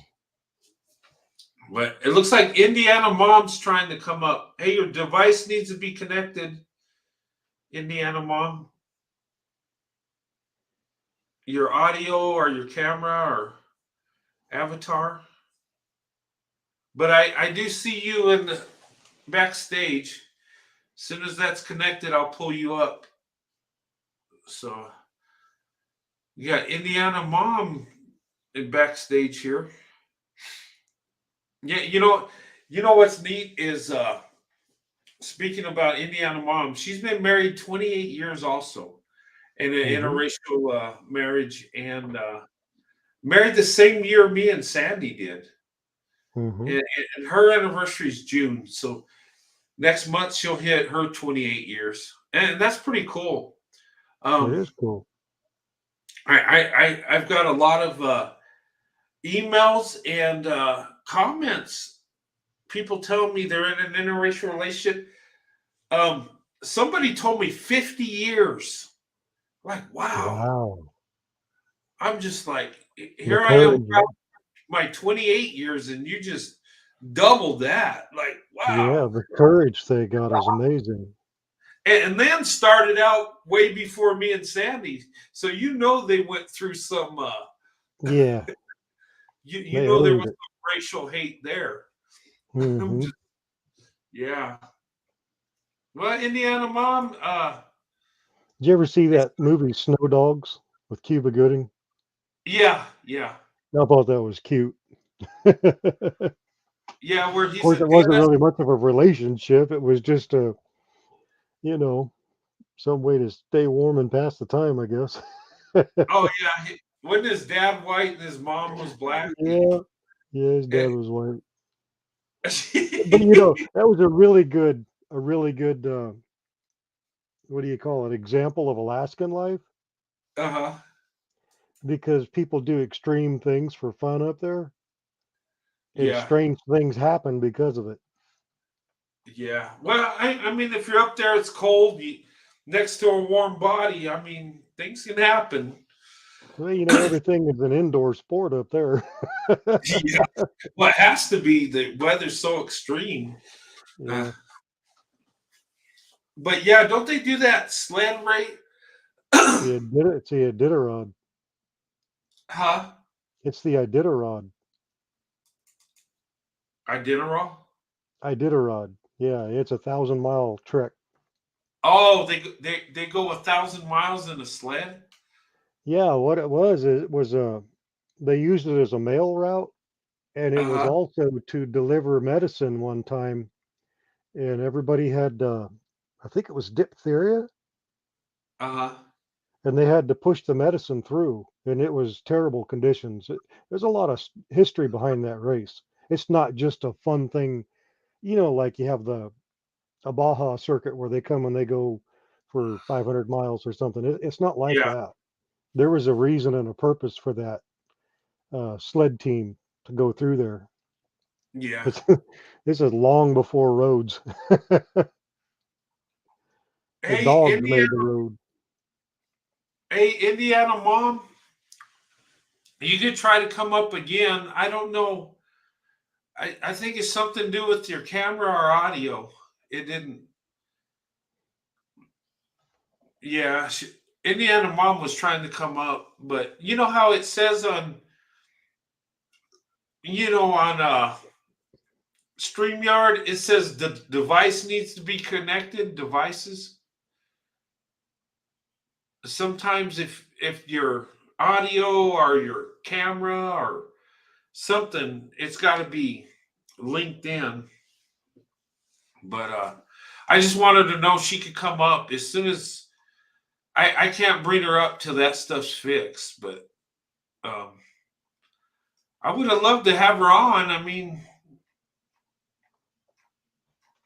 but yeah. Hmm. Oh man. Yeah, I'm trying Yeah. to think of a topic for tomorrow because I want to do a live. I'm going to do 2 lives tomorrow. Well, you could talk about the difference between dating and dating with a purpose. I know we've covered that. Yeah, yeah. Well, dating and dating. Yeah. Um, I wanted to show screenshots today of Yeah. the, and I'm going to figure out how to do that. I think I got to put it in a slide in a PDF file. Um, but I'm going to start doing that. I'm going to start saving like the troll comments, Hmm. and I'm just going to show them, see what people are saying, and maybe some of the nice comments too. I'll show up there. You know, there was one comment too that says it was from a black guy. He says, I'm a black man, and you know, and I appreciate that you live what do you say? I appreciate that you live your life with who you love and you're real. I thought that was Hmm. pretty cool, you know. Yeah, she Indiana, is. welcome. How's it going? Good to see you. I'm good. How are you? Living the dream. Uh, Living the You know dream. what? I was having a, a conversation with one of the other members, uh-huh. and um, I just wanted to share uh, a family part of my family history.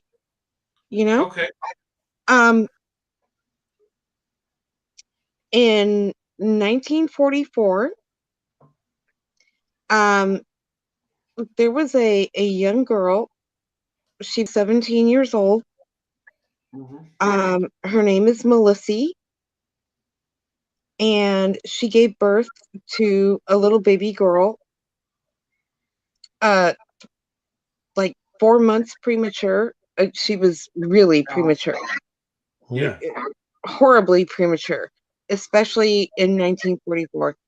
And uh, the doctor told her mother, which is Lossie, that he would be back in 2 weeks to check on the mother. And Lossie said, "Well, are you going to check on the baby?" And he said, the baby's not going to be alive in 2 weeks." Mm. And um, uh, Melissa's younger sister, Catherine, had had a baby boy 3 days earlier, but he was full term. And Catherine uh, nursed both babies like they were twins because Melissa was so weak that she couldn't nurse. She couldn't produce milk. So Mm. Catherine, who had the full term baby, nursed both of them like they were twins. Mm. And um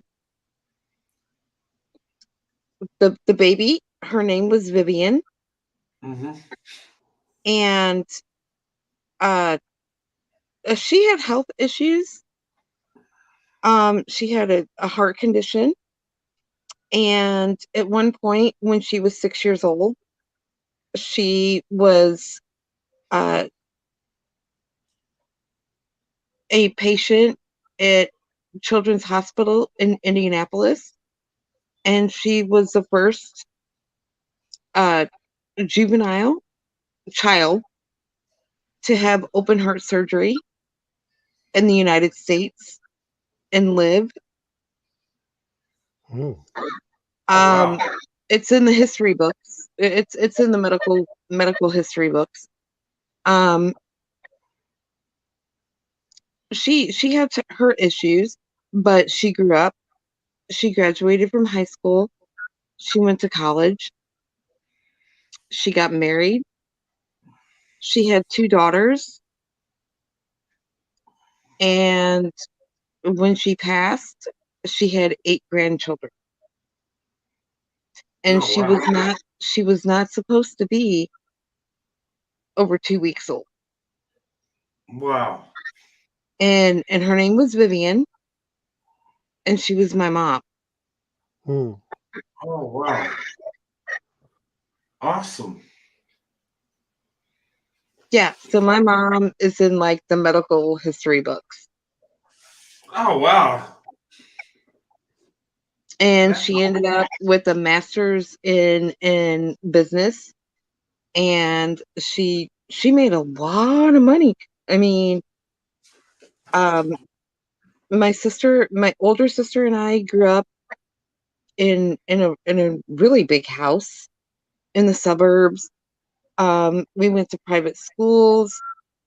We had a pool. We had cable in our bedrooms. I mean, we were kind of spoiled. I mean, um, when we hit 16 and got our driver's license, we got a car. We and we thought this was normal, but apparently it wasn't. It wasn't normal. It really No. wasn't. It wasn't normal because we had like a lot of white preppy friends that Hmm. always wanted to hang out at our house. And we were just like, we want to go to the roller rink. We want to go cruising. Why do you want to hang out? Because we didn't realize that most of our friends did not have in-ground pools. They did not have cable in their bedroom. They didn't have the stuff that we did. But we didn't know that, and it was kind of weird because our friends were just like, we want to hang out at your house, and we were like, why? Because we were like, we're trying to get away from here. You know, we're like, no. We want to go to the mall. We want to go to the roller rink. Yeah. Wow. Yeah, you had it pretty good. I'll tell you. Yeah. Oh, Yeah, we that's were spoiled. We were spoiled. And like my dad, it's so weird. My dad is a polar opposite of my mom. He I I think he finished 8th grade. I know he didn't go to high school. Um, book smart, no. But my dad was like really street smart, gang smart, kind of type of Mm. guy. But he was really funny. He's very encouraging. He's very loving. Um, but as far as financially taking care of us kids, no, daddy, no, that was mom. That was mom. But we had love and encouragement and fun from dad, which was cool. He was cool. He was a cool dad, but mm, out of all the grandkids, he was closest to my son, and he was like, that's my little fishing buddy. That's my fishing buddy. That's my dude. And my dad, I remember before my dad passed away, um when he passed, my son was only 6. I think he was 6. But before he passed away, we were all hanging out, and my dad straight up was like, I, I can't believe my best friend is like a 5-year-old little boy. He's like, that's my best friend. Oh wow. So they were real close, huh? They were tight, dude. Tight. Mm. That was his best friend. And my dad was like, a 5-year-old little boy is my best friend. And if you ask my kid when he was 5, he's 24 now. But if you ask him when he was 5, who's your best friend? He's like, oh, my best friend is Papa. Mm. They You were know what? tight. That sounds like me and my granddaughter. I think we're best friends. We're on the same level, and we both like having fun. We like toys, and yeah. Yeah, yeah, yeah. And my two best friends on the whole planet is my older sister Crystal. Nah. Um, she lives in Atlanta. I live in Indiana. Um, but we literally talk every day. Every day. That's my best friend. But beyond her, my other best friend was my grandma, my gran. Oh, And that's Melissa that gave birth to my mom. oh, okay. Yeah. Mm. Wow. Yeah. I Four mean, months she taught me how to cook. I mean, I have so many recipes stuck in my head. Spaghetti, tuna casserole, um, uh, sweet potato pie. I mean, it's just, you have no idea. I have so many recipes stuck in my head because of my grandma. Oh Most wow. definitely. Yeah, Yeah, she was one of my best friends.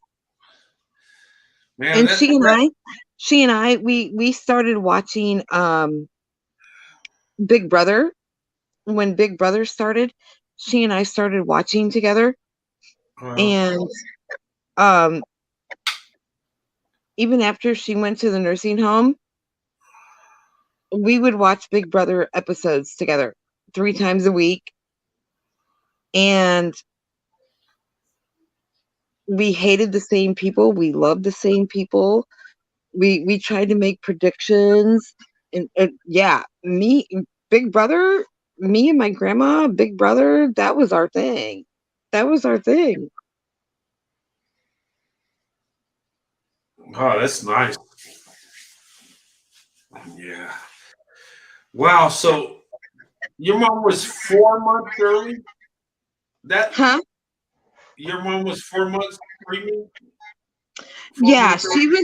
she was supposed to be born um in mm, let me think. She was supposed to be born in March. Uh, Or no, she was supposed to be born in April. yeah. Yeah, her due date was supposed to be April, and she was born in December. Oh wow. You know what's crazy? My youngest daughter was born 4 months early, and she was tiny. She could fit in your hand. Oh yeah, it's And, scary. Scary. and well, they have technology. This was 2001, right? But Dude, you know, when my mom was born 4 months premature, it was 1944. yeah, the survival rate wasn't all that good for that. Yeah. I mean, in today's world, they got a lot of technology, and they feed these babies through a tube because they're not fully developed, and they have issues with their lungs and stuff. And my youngest daughter had asthma because of it, but they had to take my youngest daughter out because my wife went into a cardiac arrest. I almost lost my wife with Oh my wow. yeah. Um, yeah, that was a scary time in my life, and you know, um, but my wife pulled through, thank God. But yeah, I remember once she pulled through. My daughter, I mean, I could fit her in my hand, and she was so cute and stuff, and she had a full head of hair, even at that age. And well, you see her today; she's got her hair all the way down to her butt. She's always had real long hair and stuff. Kind of takes after my mom. My mom always had, well, she had long blonde hair, but my daughter don't have blonde hair. But she has like a light brown tint to it. But Mhm. I mean, but she was so little, and it was scary because I didn't, but I mean, she spent like I think a month in the hospital, and then she came home, and everything was great. Well, They I just mean, when my mom, from the stories that my grandma told me, when my uh, mom was born, um, there was no ICU. There, I mean, no. my grandmother gave birth in the same bedroom that she was born Mhm. in the house that my great grandfather built. And um, literally, my great grandmother had like a little a drawer, and they put towels in it, and they had like a hot water bottle heater, Mhm. the rubber water bottle, and they would warm up the water with the oven, Mhm. which was a oven that used wood. No, it's a wood stove. Yes, because I remember even being a child. I remember being a child and going to North Carolina for summers, and and it was all wood burning. The whole house, there's no, in my great grandparents' house that is still standing today, Uh-huh. there's no furnace. There's no furnace. It's not gas, it's not electric. It is Yeah. wood. Wood burning stove. You know Yeah. what?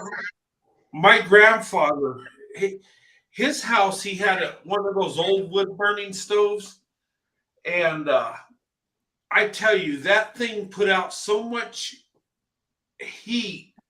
It was amazing, and he was burning coal in that thing. So Oh, I We had my great grandparents' house had 3 wood burning stoves in the house. 3 different ones placed in wow. different rooms. But yeah, there was no, there's no gas, electric, there, no, no, it's all wood. And they would warm up the hot water bottles, and then they would slip them under the towels Hmm. that my mom was laying on as a less than 2-pound baby, and they would switch it out every hour. hmm. Yeah. And my great aunt, my grandmother's sister, nursed her with her cousin, and this baby that was not supposed to be alive. Yeah, she graduated from high school, she graduated from college, she got a master's degree, she got married, she had 2 kids, and she had 8 grandchildren. Wow, nice. Hmm. She defied all the odds. Michelle says I love those wood burning. I do too. If I can, you know what? I might. I think I need to put one in my house. I love those things too. My dad put one in his, Where you and gonna Yeah, that, get wood? huh? the What are you wood gonna burners What are are you gonna awesome. burn? All it would take is 1 wood burner in the whole house, and it would warm up the whole house. Yeah, It, Even but you it though live does. they in a had desert. I don't 3, know where you gonna get your wood, Britt. yeah, they had 3 in the Okay, same I'll burn house, cactus. but we only used 1. Well, I only ever remember using 1. There was 3 in the house, but I only ever remember using 1. We lived in a big yeah. house up in Alaska. We had 2 of them. One was in the kitchen and the other was in the den. We Yep. ran them both in the wintertime. Mhm. It'd be like 85, 90 in the house, and we'd have the doors open when we were watching TV, 35 But I below. mean, this was North, but this but That's this was great. North but this was North Carolina. So it didn't really get cold in North Carolina. Well, no, it doesn't. No. No. Yeah. So it only really took the 1 in the winter. That's it. Yeah. I actually drove on a 24-hour run just because sometimes I should never go on Craigslist, but I drove for 24 hours to go get a boiler door because I Uh, want to build a train wood stove. I want Okay. to build it with a bell on top and everything. I want to build a train, but it's a wood burner. oh Dude, you're wow. crazy. And here's a solo of Corey. Corey is he's doing the Benjamin Buttons thing. He's That's getting a younger. 19-year-old me. Oh, is it? Wow. That's Wow. 19, 19. ladies. Very He's right cool. year old. That was back in the danger days. I'll just leave it at that. Oh yeah. Oh, I Wow. remember the danger days. I don't miss them. I'll tell you that much. No. No, too reckless. But I mean, I just wanted to share that about my mom. That's a Um, beautiful It's a good story. story. That's Yeah. nice. Yeah. And to hear about people defying odds, and look, premature babies are a risk. Today we got technology, and they'll make it. But back Yeah. in the day, they didn't have it. Most No. babies born preemie like that didn't make it. No. Hmm. Especially Yeah, back in the 40s, that's kind of unheard yeah. of. No. And my grandmother's sister that nursed my mom with her son as like twins. She was her younger sister. So my Aunt Catherine was only 15 Hmm. and she Wow. was nursing both babies. Oh wow. My grandma was 17, my Aunt Catherine was 15. And Aunt Catherine nursed both babies. Wow. Yeah. Yeah, That's Brett, amazing. At 15. they Huh? used to drive out on the Kenai Beach up in Alaska, Mm-hmm. Uh-huh. and you could go down the beach and go down to the cliff or the high bank or whatever you call it, and coal Mm-hmm. would fall out of the ground because it was always sloughing off, and you could fill your truck plumb full of coal. Oh wow. It was nothing to see people out there breaking it apart with sledgehammers and just loading the truck down plumb full of it. I tell you, coal burns hot. My Ha! Oh grandfather wow. wood burning stove, and I don't even know if you're allowed to burn it now, but back in the 70s, I remember as a kid, that house would I be remember that too. so hot. I mean, it would be. I remember one time, I mean, there was a cold wave that came in, and it was like, I don't know, maybe like 5 degrees, almost below zero. And Mm-hmm. that's actually for New Mexico. But sometimes we get some stuff like that. But that stove was going, and like you were saying, Corey, we had doors open. It was just too Oh hot. yeah, It was crazy. yeah. We had them wide open, and it was 35 below outside. Yeah, those things put out heat. They're really good. I If I think could, the only time we ever had any kind of ovens going or anything in North Mhm. Carolina was when everybody was cooking. I don't really remember, but maybe it's because every time we went to North Carolina, it was always summertime. So, Yeah. you know what I mean? But yeah, the only time they ever used the ovens or anything was for cooking. Hmm. Yeah. Otherwise, the house would have been just freaking roasted Yeah. because we were always there in the summer. Well, yeah. I don't know how cold does North Carolina get? I mean, 35 would be like people would be panicking, wouldn't Mm, I I it? would say I would say in North Carolina winter uh, might be 50. 50, that's probably the Yeah. average. Yeah, it's That's not a heat really. wave. Yeah. And I grew up in northern Indiana where a typical Oh, winter for us was is a typical winter for northern Indiana is like mm, 20. yeah. Hey, yeah, it's a Hmm. drastic difference. Hey, have you speaking of around that area, coming off the Great Lakes, I've seen videos of like those the ice coming off the lakes that would just be like, pushing on the shore and just there was one I saw that was just crashing into a house, tearing it up. Mm. Um You know what I'm it, talking about? it's happened Uh, to to to people that actually live on the lakeshore. yeah. But where I'm at, I'm like I have to go north and east for about an hour to get to Lake Michigan. Uh-huh. So I'm not that close to it, Oh, yeah, yeah. No, I but wouldn't reach that far. That would be, but I've seen it where I guess they live like right on the lake, and it's probably really nice. But I guess what Well, happened. but what we get in the winter is called lake effect snow, Uh-huh. and it's like a heavy icy.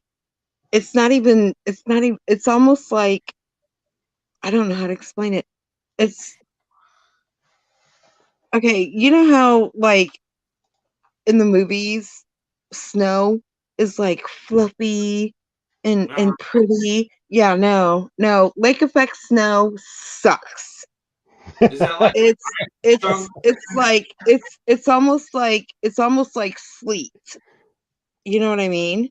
Yeah. And it comes down hard, and it comes down fast, and it comes down with no warning. Oh wow. So um um you could go to bed at 8 o'clock and then wake up at 4 a.m. and every single road, every single road is nothing but a sheet of ice. Wow. And we have a lot of black ice here, where you you can't tell it's ice. It looks like regular road, and it's black ice, and you can't see it until you hit it, and then it's just you're done. So yeah, Indiana winter sucks. I bet. It sucks. That's actually funny. It sucks really bad. Um, my birthday is in January, so Oh wow. I turned 16 in January, back in 1987, and I did my driver's test and got my driver's license and blah blah blah in the winter. So I'm used to driving in snow and sleet and hail and icy roads. I'm used to it. It doesn't bother me at all. But like you take my cousin, um, who is from Atlanta, and you bring her up here in December, and I'm driving. Okay, she's not driving. She's in the passenger seat. I'm Um, driving, and I'm doing my thing, and she's on my lap, just hanging on for dear life and stomping on her imaginary brake. And I'm like, dude, Yeah, Corey. chill. You're fine. We're good. You don't need to keep stomping on Hey, the floor. We're okay. what's that, Brett? how do you keep changing your pictures all of a sudden? I'm I'm, just trolling you. I'm like, I see like a bird and dogs and you when you're 17 and it's like, how do you change it that quick? If you Corey go ain't to right. if you go to Corey your ain't right. avatar, there's three little dots in the upright corner on your screen. Uh-huh. You click on those dots, and then you click Edit Audio Avatar, and then just click on that. Oh, okay. It's got your avatar picture looking dude there in the middle, Oh, and, okay. I just did it. There's and then a you can change it to anything. I mean, that's a anything hard you to Corey do. want. ain't right anyway. Well, What's the no, matter? that oh, Any I picture you got. wow. That's that's kind of neat, Corey. Okay, you showed me something new. I did. Yeah. Okay, I'll go back to being boring then. Stop it. Stop it. Well, you know those birds. I get a kick out of those owls because you can, if you're like texting somebody, I can put Uh, one of them bird. I do it to my daughter all the time. I'll put something smart alecky or playful or uh, something, but I'll put, depending on what my message is, I'll put the different bird that goes with it. Yeah. And she's kind of a feisty girl anyway. And so I just put the different expressions on those birds, and it gets her laughing every time. Just have fun. Hey, Indiana mom, I got a Yeah, question. Um, yeah, did you grow up in a mostly white neighborhood, or was it yes, oh, you yes, did? Okay. yes. Suburbs, Suburbs? Okay. private schools. Hmm. Oh, okay. Yeah. My wife grew up mostly in a well, you know what? It's crazy because my wife grew up in the most whitest neighborhood So um did I. where we lived, yeah. And she actually I was in a rough neighborhood and she was in a good one. But it's because my I dad's mean, we had like the in-ground pool and cable yeah. TV and a plethora of cars in our house that we could just grab one of the cars and it didn't matter. I mean, we were, yeah, me and my sister, we were spoiled. Hmm. Yeah, we were spoiled. Yeah. I No, I mean, just we had our upstairs, the upstairs part of our house um was like 3 bedrooms, and we each had our own bedroom, but the one in the middle was like a living room, and we had like a pull-out couch for our friends that mhm. wanted to sleep over, and um we had a microwave, we had a mini fridge with like snacks, and yeah, we were spoiled. We were brats. Yeah. Yeah. Yeah, we were. We really Yeah. were. No, I just talk about that because my wife came from a pretty good neighborhood, and Mhm. me and my wife were on the same economic level, but my dad was Mhm. stubborn because he moved in his house back in 73 when I was Okay. like, or 72 when I was 3. Mhm. And that's all we could afford at the time, you Mhm. know. And as his career grew and he made more money, he never moved out of the neighborhood. We were Okay. an up, we were an upper middle class family in a lower middle class neighborhood. Mhm. My dad still lives there to this day. Oh, wow. And my wife, she lived. It's funny because in her high school, she was the only black girl on her basketball team. So and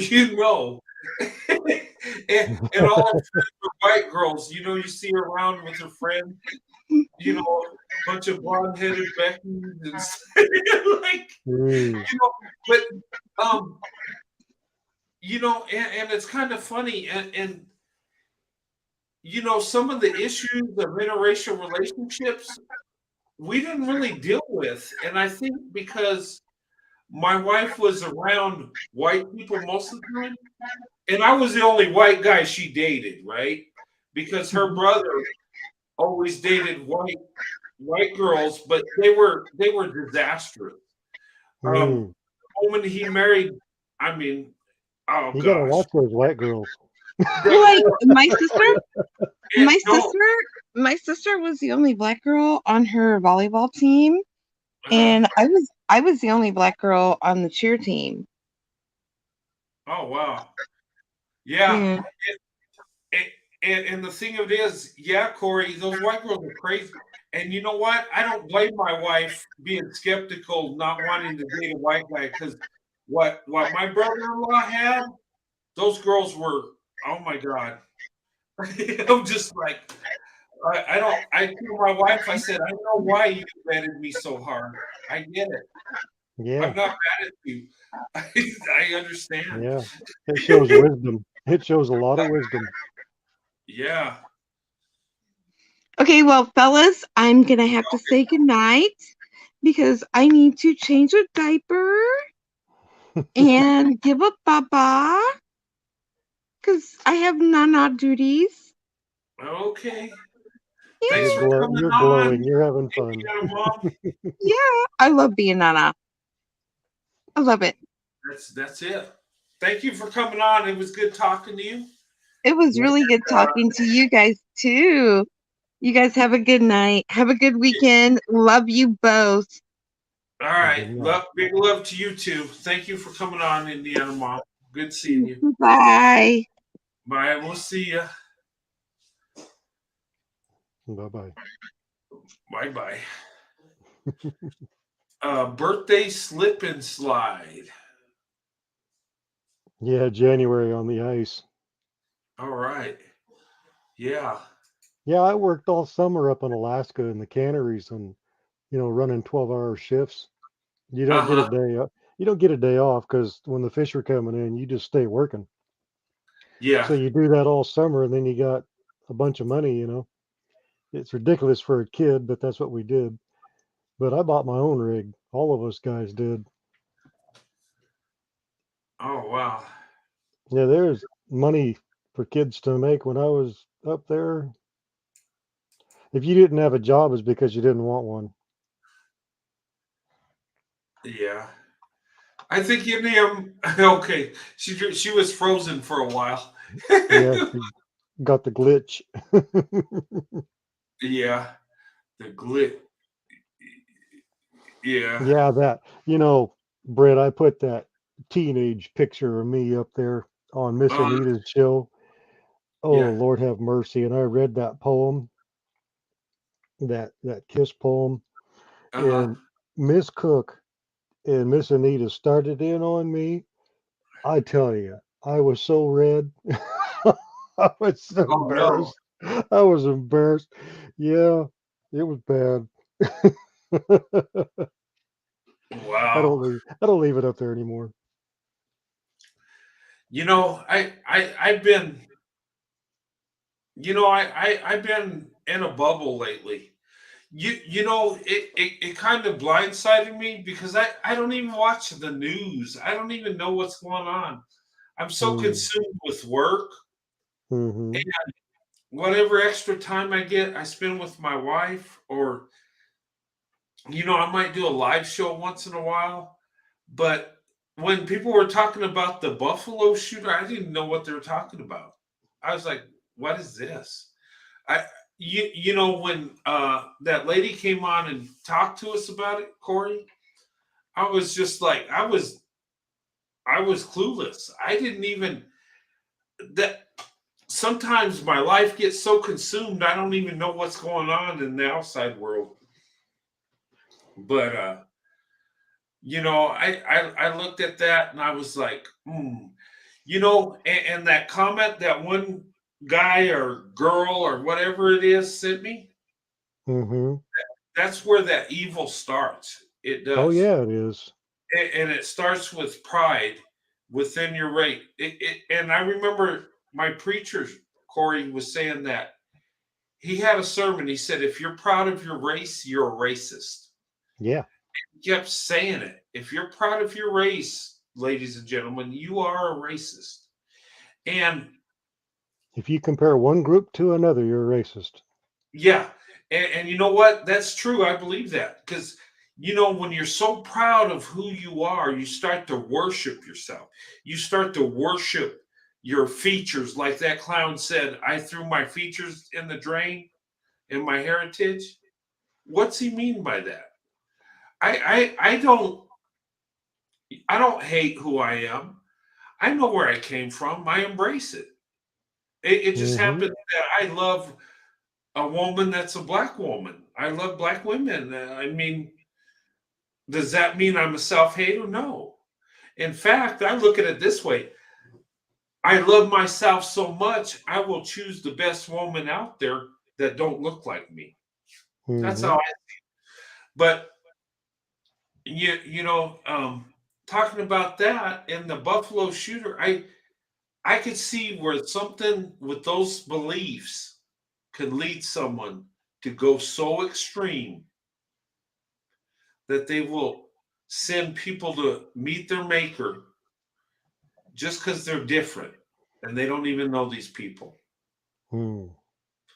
and it starts with pride within your race. Yeah. See, I don't identify myself by race. I know I'm a white guy. That's what I am. But what I'm saying is I don't worship it. I don't embrace it so much to where I think I'm something special. I'm just a man like everybody else. That's a Mm-hmm. man. And I Yeah. want to be loved. I want a good family. And when it came to women, the best choice I had was black women. It was. That's the love I felt the most. So when I say they're the best, it's not that I'm fluffing up black women. It's not that I'm trying to. It just means that that's the women that showed me the most love. That's all it is, Yeah. and that's who I'm married to. It don't mean I hate my own kind. I don't. But I don't see myself as superior, but I don't see myself as beneath anybody either. I'm just I'm just a human being like everybody else. And I want to be loved, I want a family, I want a good wife, and I got it. Yep.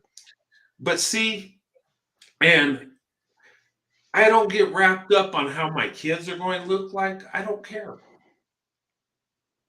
Because here's the thing. We're all people. We came from the same place. And you know what? Depending on where our heart is and our character depends on our success in life. You know, that's it in a nutshell.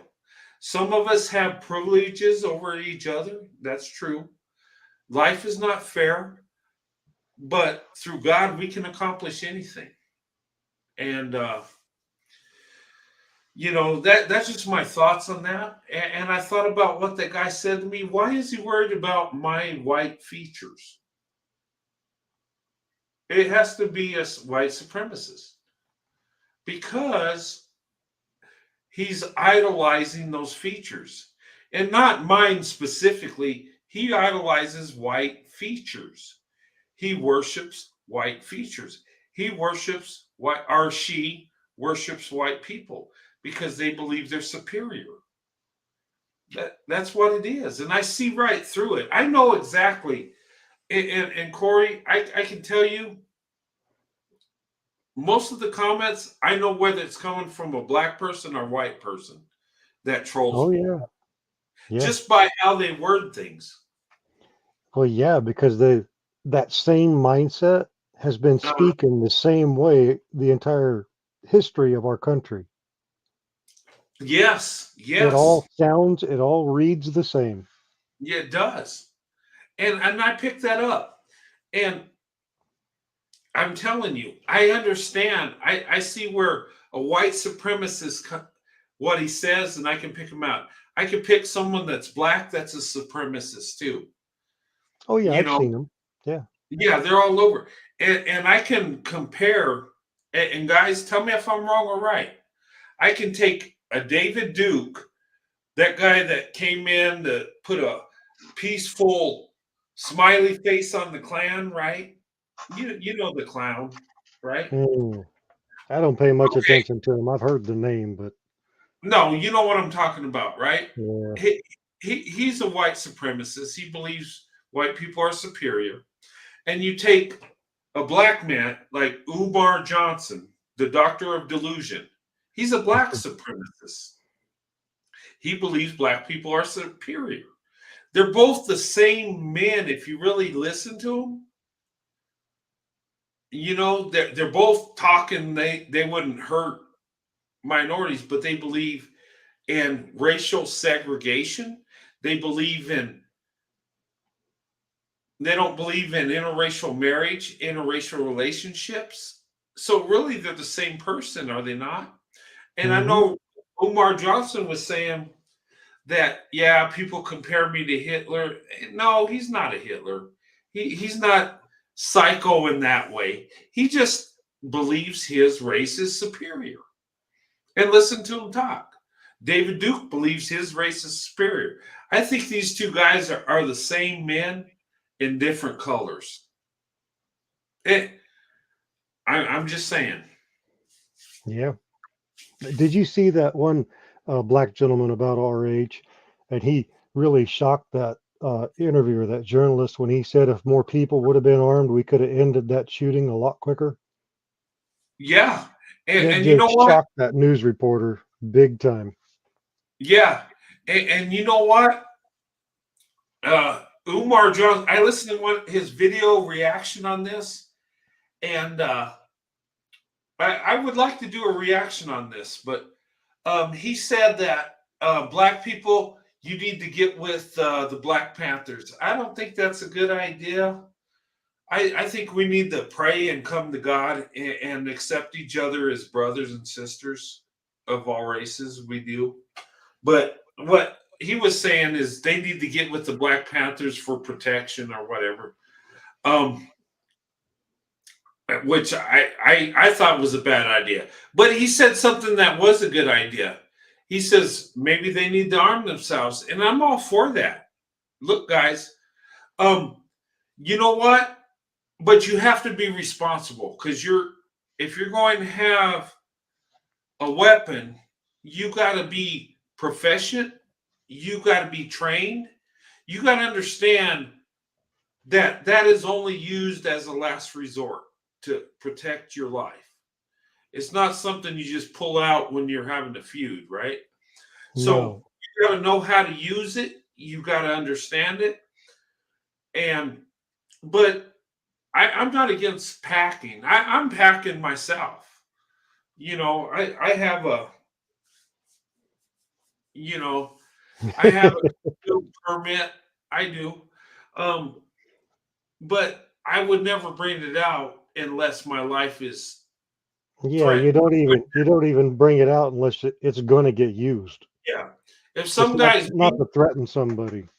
if I'm in a fight and some guy's beating the crap out of me, I'll just take the ass beating and live another day. But if my life is threatened, yeah. Yeah. Um, but you got to be in that mindset. And another thing, so what he said with that was, I agree with him on that. He said Joe Biden needs to fly down to Buffalo immediately and address it. I agree with him on that. Some of the video he said, I totally agree. Um, but going to the Black Panthers for help, no, I disagree. Because even they're so extreme. Even the old Black Panthers won't have nothing to do with them. So that should tell you something. Um, Yeah, it's a little unhinged. yeah. But I think we need to just come together as people, black and white, and everything else, and just love each other. Seriously. Um, we got to heal as a nation. We got to heal in our communities. We got to look at each other as brothers and sisters instead of you're different, so I think I'm better than you type crap. Yeah, Hmm.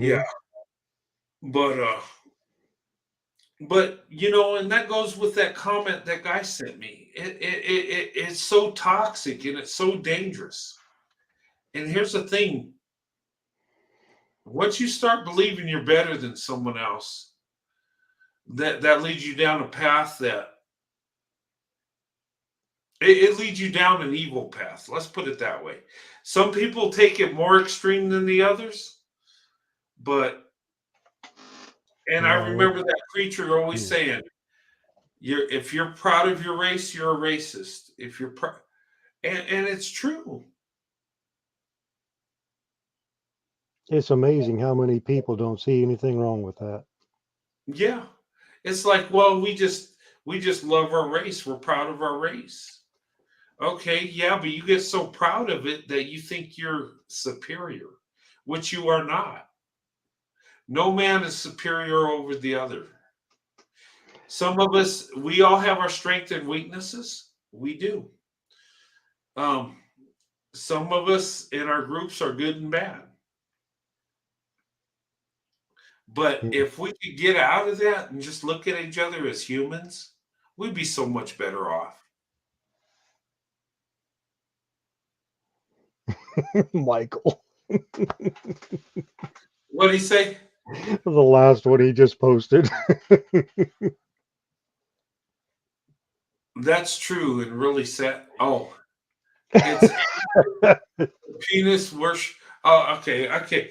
Let me not Yeah, say that. I know you did it. You walked right into it. I don't I know if I did. led you into that.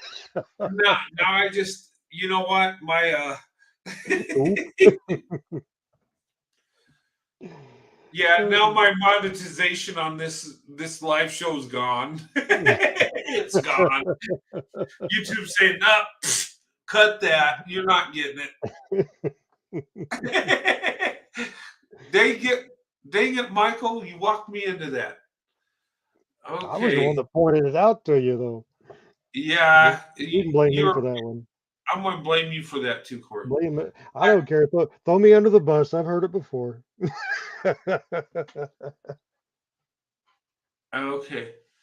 Black supremacist is a manipulation topic used in the black male worshiping culture. Okay. Well, when it comes to the black community, I uh, hear more of that superiority coming from, and I hate to say it, but coming from the Muslim crowd. ooh. I don't know what's this going to do to your show for saying that, but because they're I don't that really follow Muslims like that. no, but it's because I watch the chat even on all Oh, these other sites, and are it you really talking about the they Nation of Islam and their beliefs? well these are homegrown. I mean, these are born and raised Americans, Yeah, but no, I get it. Yeah, a lot of the stuff I hear they call it white Jesus. Well, Jesus was never white. But it's yeah, that constant flow, and it's from other content creators, and I mean, they say I'm not offended by it, you know, yeah, because first of all, the Bible says that God just sits up there and laughs at people that deny Him, so it's not my yeah. fight. Well, and that's probably white supremacy when you see the Jesus with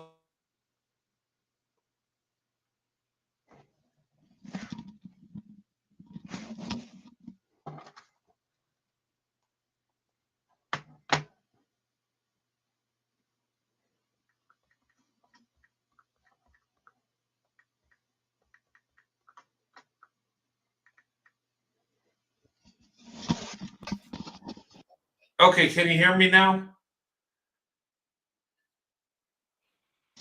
You lost your audio? I Corey, got it back. Yeah, for a you got second that? there, my audio went out. Mine did too, and it gave me a message says your audio's gone. I'm like, what the heck? Maybe I shouldn't have said what I said. Um, no, I think it was like a setting thing on my Well, end. I'm running cordless headphones too. Oh, are you? Oh, okay.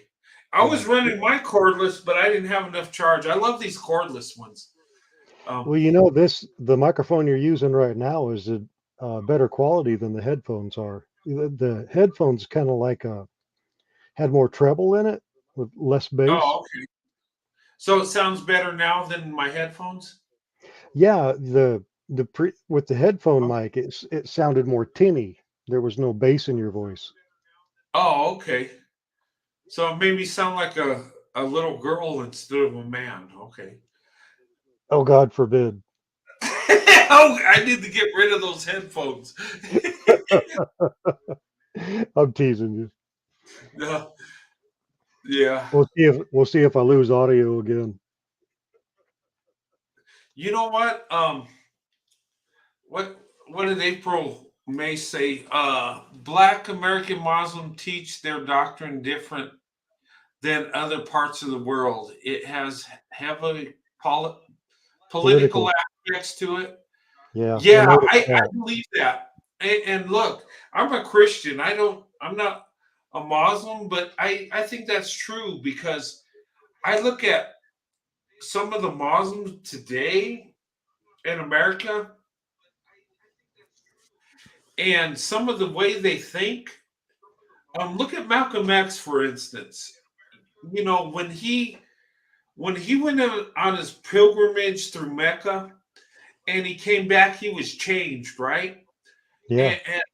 And, and he was talking about his white brothers, and he was embracing white people because what the people he was around, there was a lot of white people that were Muslim. Yeah. And in America, he just seen black people that he was around. Um, so it was like he had an enlightenment. And Hmm. you know, and what happened is he went against the grain. He When he started protecting black women, that's when they went after him and took him out. Um, and what's interesting is it was within his leadership, that did him in. We all know who took him out. Um, It's always the ones that are close to you. yeah, I mean, the guy. I think God opened up his eyes, and I think he was like, he seen the truth, and he knew it was going to be the end of him, but he stood up for what he believed. And to me, that shows character. And I'm not a Muslim, I'm a Christian, okay? I don't believe in a lot of things Muslims do, okay? I don't have no hate towards them, but I think Malcolm X was a man of character. I really do. I think he had more character than Martin Luther King, and I have love for Martin Luther King. Don't get me wrong, but how he can see the truth and stand up for what he believes in, and it cost him his life, and he knew it was going to. And I think that man actually loved black women with all his heart Mm. because he went against Elijah Muhammad and the young girls, and it cost him. And that's true character, standing up for what you believe in, even if it costs you your life. Yeah, And dying for what you believe in. yeah, and I look up to the guy because of that. Yeah. Um, I do, and I'm just like, wow. Um, Well, our culture, well, I won't say our culture, our political plane. I mean, I'm not loyal to any party. I do vote Republican more than I do anything else, but there are some times where the Republican Party makes me sick to my stomach, and I just won't vote for anybody. uh-huh. But the uh, the Democrat Party was the KKK. I mean, you can look at our history where there were senators from the South that would come up to DC and, do the back and forth, to pass laws and stuff. And they actually have documented drawings of Southern Democrat senators whipping other white senators in the House of Representatives with their cane, their walking stick, simply Yeah. because they disagreed with them. I mean, start beating on another white guy like he was. Now that is an elitist. They Well, don't. here's the thing. People think that the Klan back in the day and the what do you call it? They called them, what were those Democrats called down south? The Dixiecrats. Dixiecrats, yeah. Yeah, let's go into that. Yeah, Ooh. actually, you know what? that here's the crazy thing. Um, yeah, the Democrat Party is a party of slavery. It is. Okay. Yeah, Now, I'm not saying Democrats today believe in slavery. They don't. Okay. So I don't want to get no. political on this, but the history of it, yeah. The Republican Party was started by abolitionists. And back in the day, all black people were Republicans. I don't know if people knew this. Yes, they were. They were abolitionists. And Lincoln was the first Republican president. And he had to side with the abolitionists. I don't think he was a hardcore abolitionist, but that's what his party stood for. That was the base.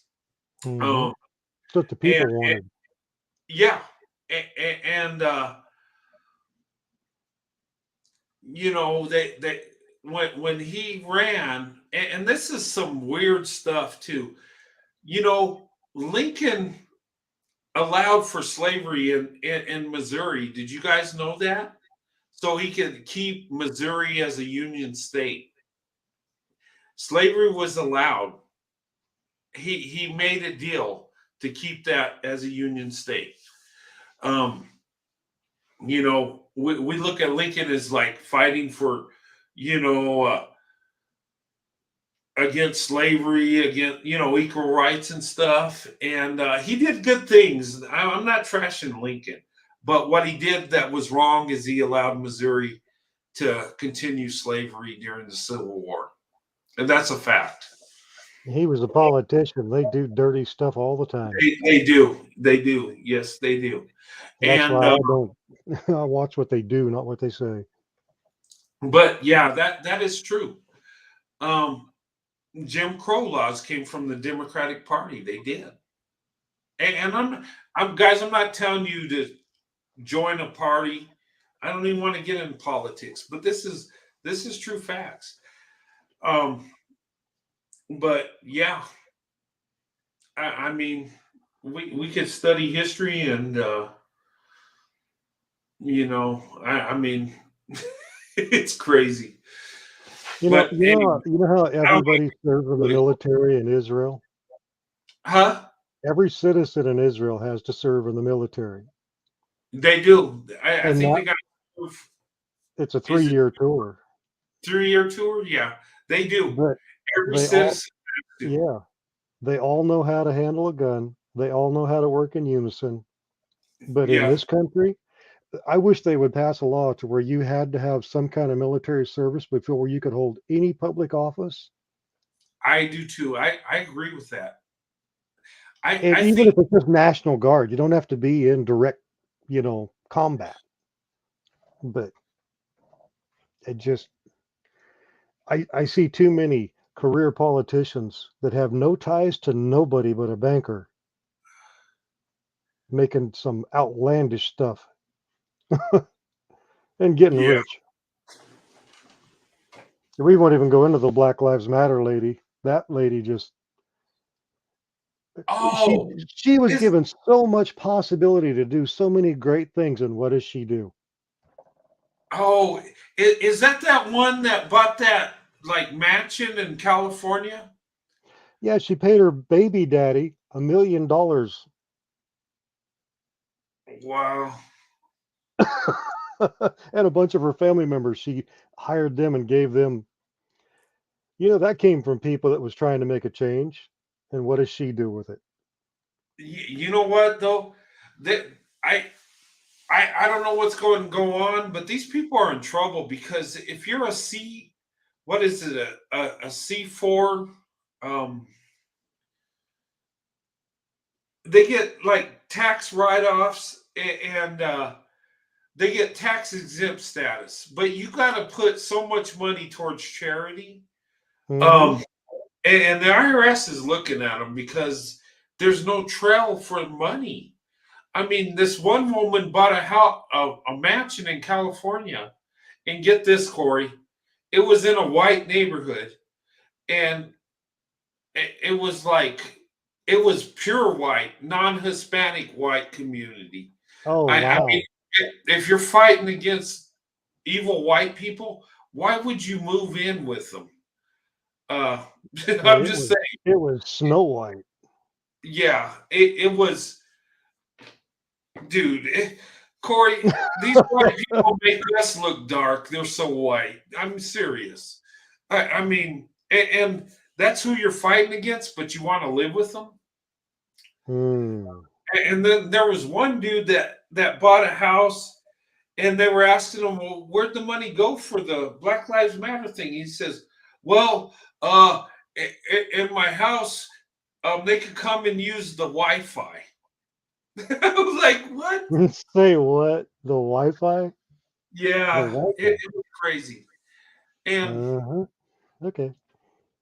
but you know what? You know what's sad about it is so many people donated so much money and thinking they were helping black people, and nobody knows where the money went. A lot of these people, these leaders were rich. They bought houses, Hmm. cars. I mean, lived a good life. As soon as I see anything that starts out with good intention, at the very moment that I see something chaotic happening, I know manipulation is taking place But yeah, it's a perfect storm because, because chaos will not tell the truth. well, and you got people that have good intentions. They say, okay, well, the George Floyd thing, it didn't look good, right? That guy had his knee on his neck and he died. And then you see these wrongful death shootings or whatever. Um, so people get emotional and they think, well, we want to help people. Um, but if you look at the percentages, you know, it just, most of the police officers ain't trying to hurt black people. They're not. But it gives an image like they are, right? Hmm. Um, but people pour their money into this. Okay, we got to fight this evil. We got to, and these people, a lot of these people don't have money, but they give it. And then for someone to take that money and live the glamorous life because somebody gave you money for a cause they believed in, and all they did was finance your, The your weekend getaway. lifestyle. Yeah, and You that's remember the exactly two what happened. CEOs from the Wounded Warrior Project? You know that Oh, they yeah, were acting like they were just like, money, money, money, money. yeah. Just playing And, with and you know what? A lot wow. of these organizations are good intention, but people take advantage. Like the Black Lives Matter, people want to fight racism, right? So they Yeah, donate rightly money. so. And then where's the money going? Same thing with the Wounded Warriors. Guy comes back, he's missing limbs, you know, and Yeah. you have a program to give him a home and, help him out. And somebody's getting rich off that. What gets me is you got the single mom in the community struggling to raise kids and to keep them safe. She's got PTSD, I'm sure. Yeah. A lot of women do. And then what you ended if you did donate, somebody was drinking mimosa on a $6 million patio. That's kind of hard to watch. That just and then around here we got all the vets and the millions that was pumped into Wounded Warrior Project, and those guys are playing with it like they just went to some casino somewhere. And Yeah. shoot, we got vets that they don't even live anywhere. They just wander. There's a lot of homeless vets that are what I call hobos because they don't feel safe anywhere. Yeah. Michelle says black people are disproportionately killed with all things adjusted for. However, numbers are still low. Yeah, I don't know. I'm sure there's some evil things going on, and black people, there's still racism, there's still god awful Oh stuff yeah. going on. I don't even want to, I can't even speak on that because I don't really know. All I know is when people donate money for a cause, they should be getting their money's worth. That's all I'm saying. But uh yeah, Hmm. I mean, Well, to any of the getting back to the dating thing, we probably should yeah, divert off of this topic. yeah. How do we Um, get here? ah, chasing No, squirrels. you know where it led to? What was this white supremacist giving me this Oh, comment? Buff. Oh yeah, true. That's how we led down this path. Yeah. But here's the thing. I think I wish, Corey, I wish we could just wave a magic wand and we could just live in harmony and love each other and there was no racism, there was no hate. there was just, you know what? If you thought a black woman was beautiful, you could just walk up to her and say, you know what? I want to be with you. I love you. And she would just embrace you. And we would just, Wait it'd a be a minute. You're gonna perfect walk up world. to us. You're gonna And walk you up to know, a stranger and tell her you love her and you want to be with her. no, no, no. But what I'm saying is, if that's what you chose to do Oh and yeah, she accepted you, and people would, instead of hating it, would just say, you know what?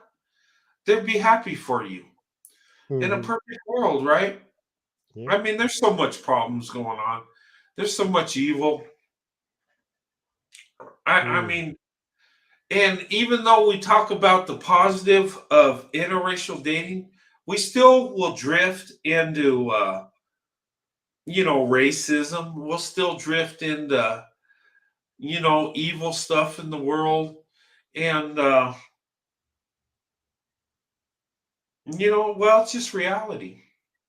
yep, But in a perfect world, we would end this crap. We would make it right. Unfortunately, we're not perfect. We can't do it. Uh, most my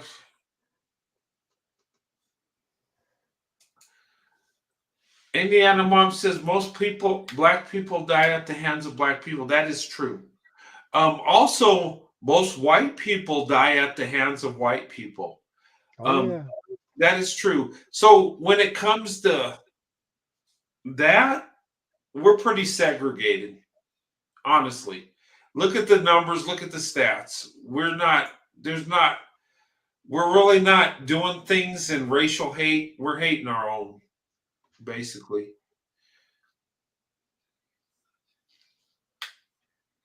yeah. I was thinking earlier on when the show first started, Uh, I put a comment in the chat that I won't even date a woman that I'm not serious about because, first of all, I'm not going to waste her time. And secondly, yeah, I don't want to be a misleading liar. yeah, That's the one reason why I haven't dated at all because I don't, my purpose is to court. I just don't see I'm not careless and reckless with my time, my energy, or I don't take advantage or abuse other people's time and energy. yeah, So, yeah. And that's how it should be. Why should we waste anybody's time? Seriously, either you want to get married and have a family, or you don't. yeah. And you know what? If you're with that young lady, or even a woman that's in that, tell the person what you really want, and go with the person that wants the same thing you do. Seriously. Yeah, but look how popular the dating sites and the cheating sites are. It blew. I had no idea about sneaky links and what is that? Oh yeah. Bumble, Oh tumble, drumble, stumble, whatever you want to call all them other hookup sites. It yeah. just, I couldn't believe. And in the videos that are back to back on how to cheat on your partner.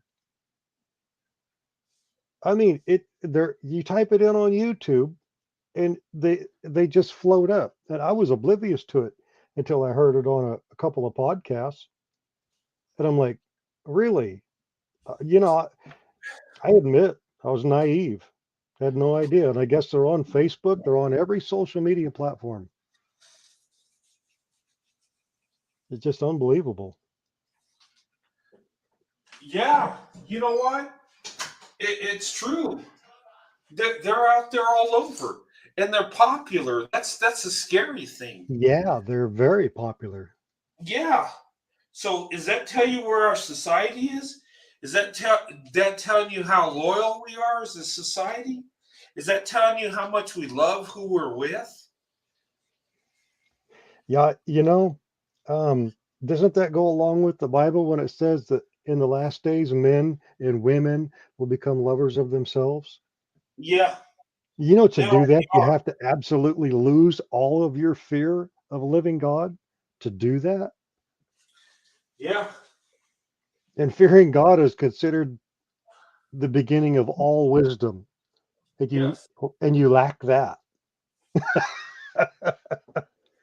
I'm sorry, but that to me, I just laugh out of a nervousness. It's just like I.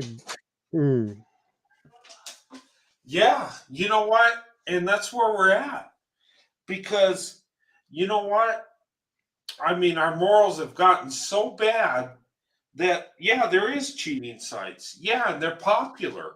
Here's the thing, it ain't just some weirdo sick people. Well, mhm. they are weirdo sick people, but there's a lot of weirdo sick people. Does that make How sense? many how many people are all over those sites that go to church every day too, every Sunday, Yeah. 2 3 Oh, times a week? hey, let me tell you something. Hey, I've been in church enough to know that the church is not the safe place. And let No, me it explain, ain't. guys, it should be the safe place. It should. It Yeah. really should. That should be a place of worship, that we come together, that we love God, and we're living right. That's how it should be, right? Hmm. But you know how much adultery? Do, do you know how much goes on in the church? Let me tell you guys, I, I've seen such crazy things go on in church that I get to thinking some days, is it more dangerous in the world or in the house of God? And and I debate that in my head because I'm like, what's going on? I see people I thought was Christians that will just dive into sin like it's what they do. Hmm. I mean, it is sad because I always thought that the house of God was a place you could come to and open up your heart to God and just like be with people that love you, that are Christians like you. And for the most part, that's what you do get. Okay. Hmm. But there's a lot of evil in the church, guys. Oh, lots of And evil. if you meet a young lady or a young man in church, you still got to vet them. That don't mean they're living for God. They might just be putting on a good front. What I couldn't believe, Brent, was the videos that are showing up now saying that some of the freakiest women sexually are in the church Hmm. because Yeah. they're going in there looking for a guy who is subdued because of his religion, not his relationship, but his religion. And that man can be controlled and used. So the women go to find and get that man to walk an ATM because they have no other need for this man. They're not getting with him for the relationship. Mhm. And Yeah, it's actually, because men and women alike, they're using each other on a great scale like never seen before. they are. Yes. Literally using each other. It just and the men, everybody says, "Oh yeah, men do it." Yeah, but it seems to have increased. Mhm. It's increased, and it's increased so much that on for both sexes that the women are now doing it at the same rate the men are Yeah. in and out of the church. Yes. And that's wow. And here's the thing. It is true. If I'm a young man that just wants to date women and get with women and have lust for women, where would I find most of the hookups, really? And this is sad to say. Would it be the club or the church? I'm just saying. Because I've seen some stuff go on and it's, uh, well, the same people that are at church are at the club. Saturday night at the club, Sunday morning at church. Hmm. Yeah. Wednesday night Bible study. Thursday night, ladies' night. You know what? That's sad but true, though.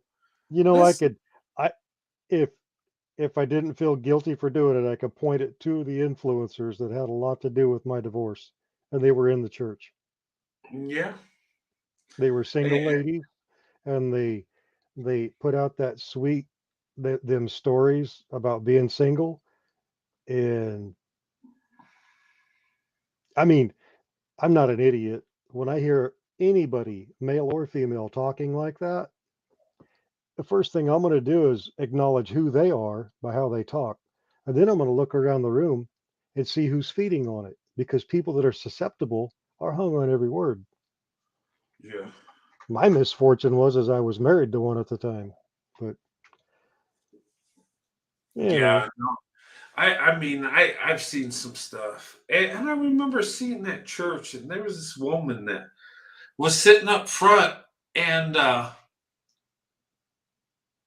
don't know, she just didn't look dressed appropriate for church. Yeah, she had a short skirt and just I was just like, and I remember this, and I was like a teenager, and I kept looking at her because she caught my eye, and I was like, and be honest, Corey, I was turned on because I'm a guy, and I see a woman like in a skirt with the tight clothes, and this is church, and I remember thinking, gosh, I was turned on, but I was like thinking, I shouldn't be thinking about this. I'm at church. What am I doing? And I had a conflict within side of myself, you know. And but you know what? People bring this stuff to church, and they shouldn't. This should be a place of worshiping God. And yeah. yeah, and a lot of times it's not. A lot of times people hook up in church. You know And I'm what's not crazy? talking about hooking up for to find a good wife. No, I'm talking about hooking up for sexual type stuff. Yeah. Oh, yeah. I mean, I've seen it so many times, and looking back, it just breaks my heart. It's like, what are we doing? What are we doing? It's a social club. Yeah, well, people's heart isn't in the serving God. There's a lot of people in church, that's where their heart is, but Hmm. there's people in there that no, they're just there. It's like a Well, social you thing. It's like that's where we go to dress up. You know, you have ladies that wear the best dresses, and it's like fashion show sometimes. Guys Brent, have really you nice suits, and I'm all for wearing a suit at church and looking your best, but I think people are doing it the wrong way. Brent, do you remember the history of the temple during Jesus' ministry? There were temple prostitutes, male and female. Mm, There was money changers in there. But I mean, we're talking, wow, this is still the Old Testament, and they were doing this. yeah, I don't doubt it. Sure, yeah, They're actually historically documented that that was going on. yeah. That's no, This is wild stuff. yeah, People are messy. If you want a mess, just bring more people in. It'll get messy. yeah. It will get messy. Yep, it will. I just, All right, now you're yawning. I know we've been on 3 hours already. 3 hours and 20 minutes. Yeah, it's a 10 minutes to one where I live. Yeah, well, it's already 10 minutes to one. Yeah, it's 12:50. Oh yeah, it's 12 minutes to two where I'm at. Yeah, I'm gonna get off here so you can close this out. Yeah, I need to close it out. I need to go to bed, guys. I love you guys. I will talk till the sun comes up, but I really need to get some rest. Good night, buddy. Good night, Corey. Thanks for coming on. Good talking to you. And then Indiana mom, good talking to you also. Um, guys, thanks for coming on tonight. Um, I love you guys. Hey, it was a good discussion. My thing is go where you're loved. You know what? And it's okay to be attracted to someone that don't look like you. It is okay. It is. It's all right. As long as you love that person with all your heart, it's all good. And they love you back the same way. Um, and that was my point tonight. I'm not going to stop encouraging interracial love. I'm not. Because love is love. And you know what? Me as a white guy, and if I can find love in a black woman, that to me is a blessing from God. Because me and my wife accepted each other for who we are. We love each other for who we are. And we're living our best life.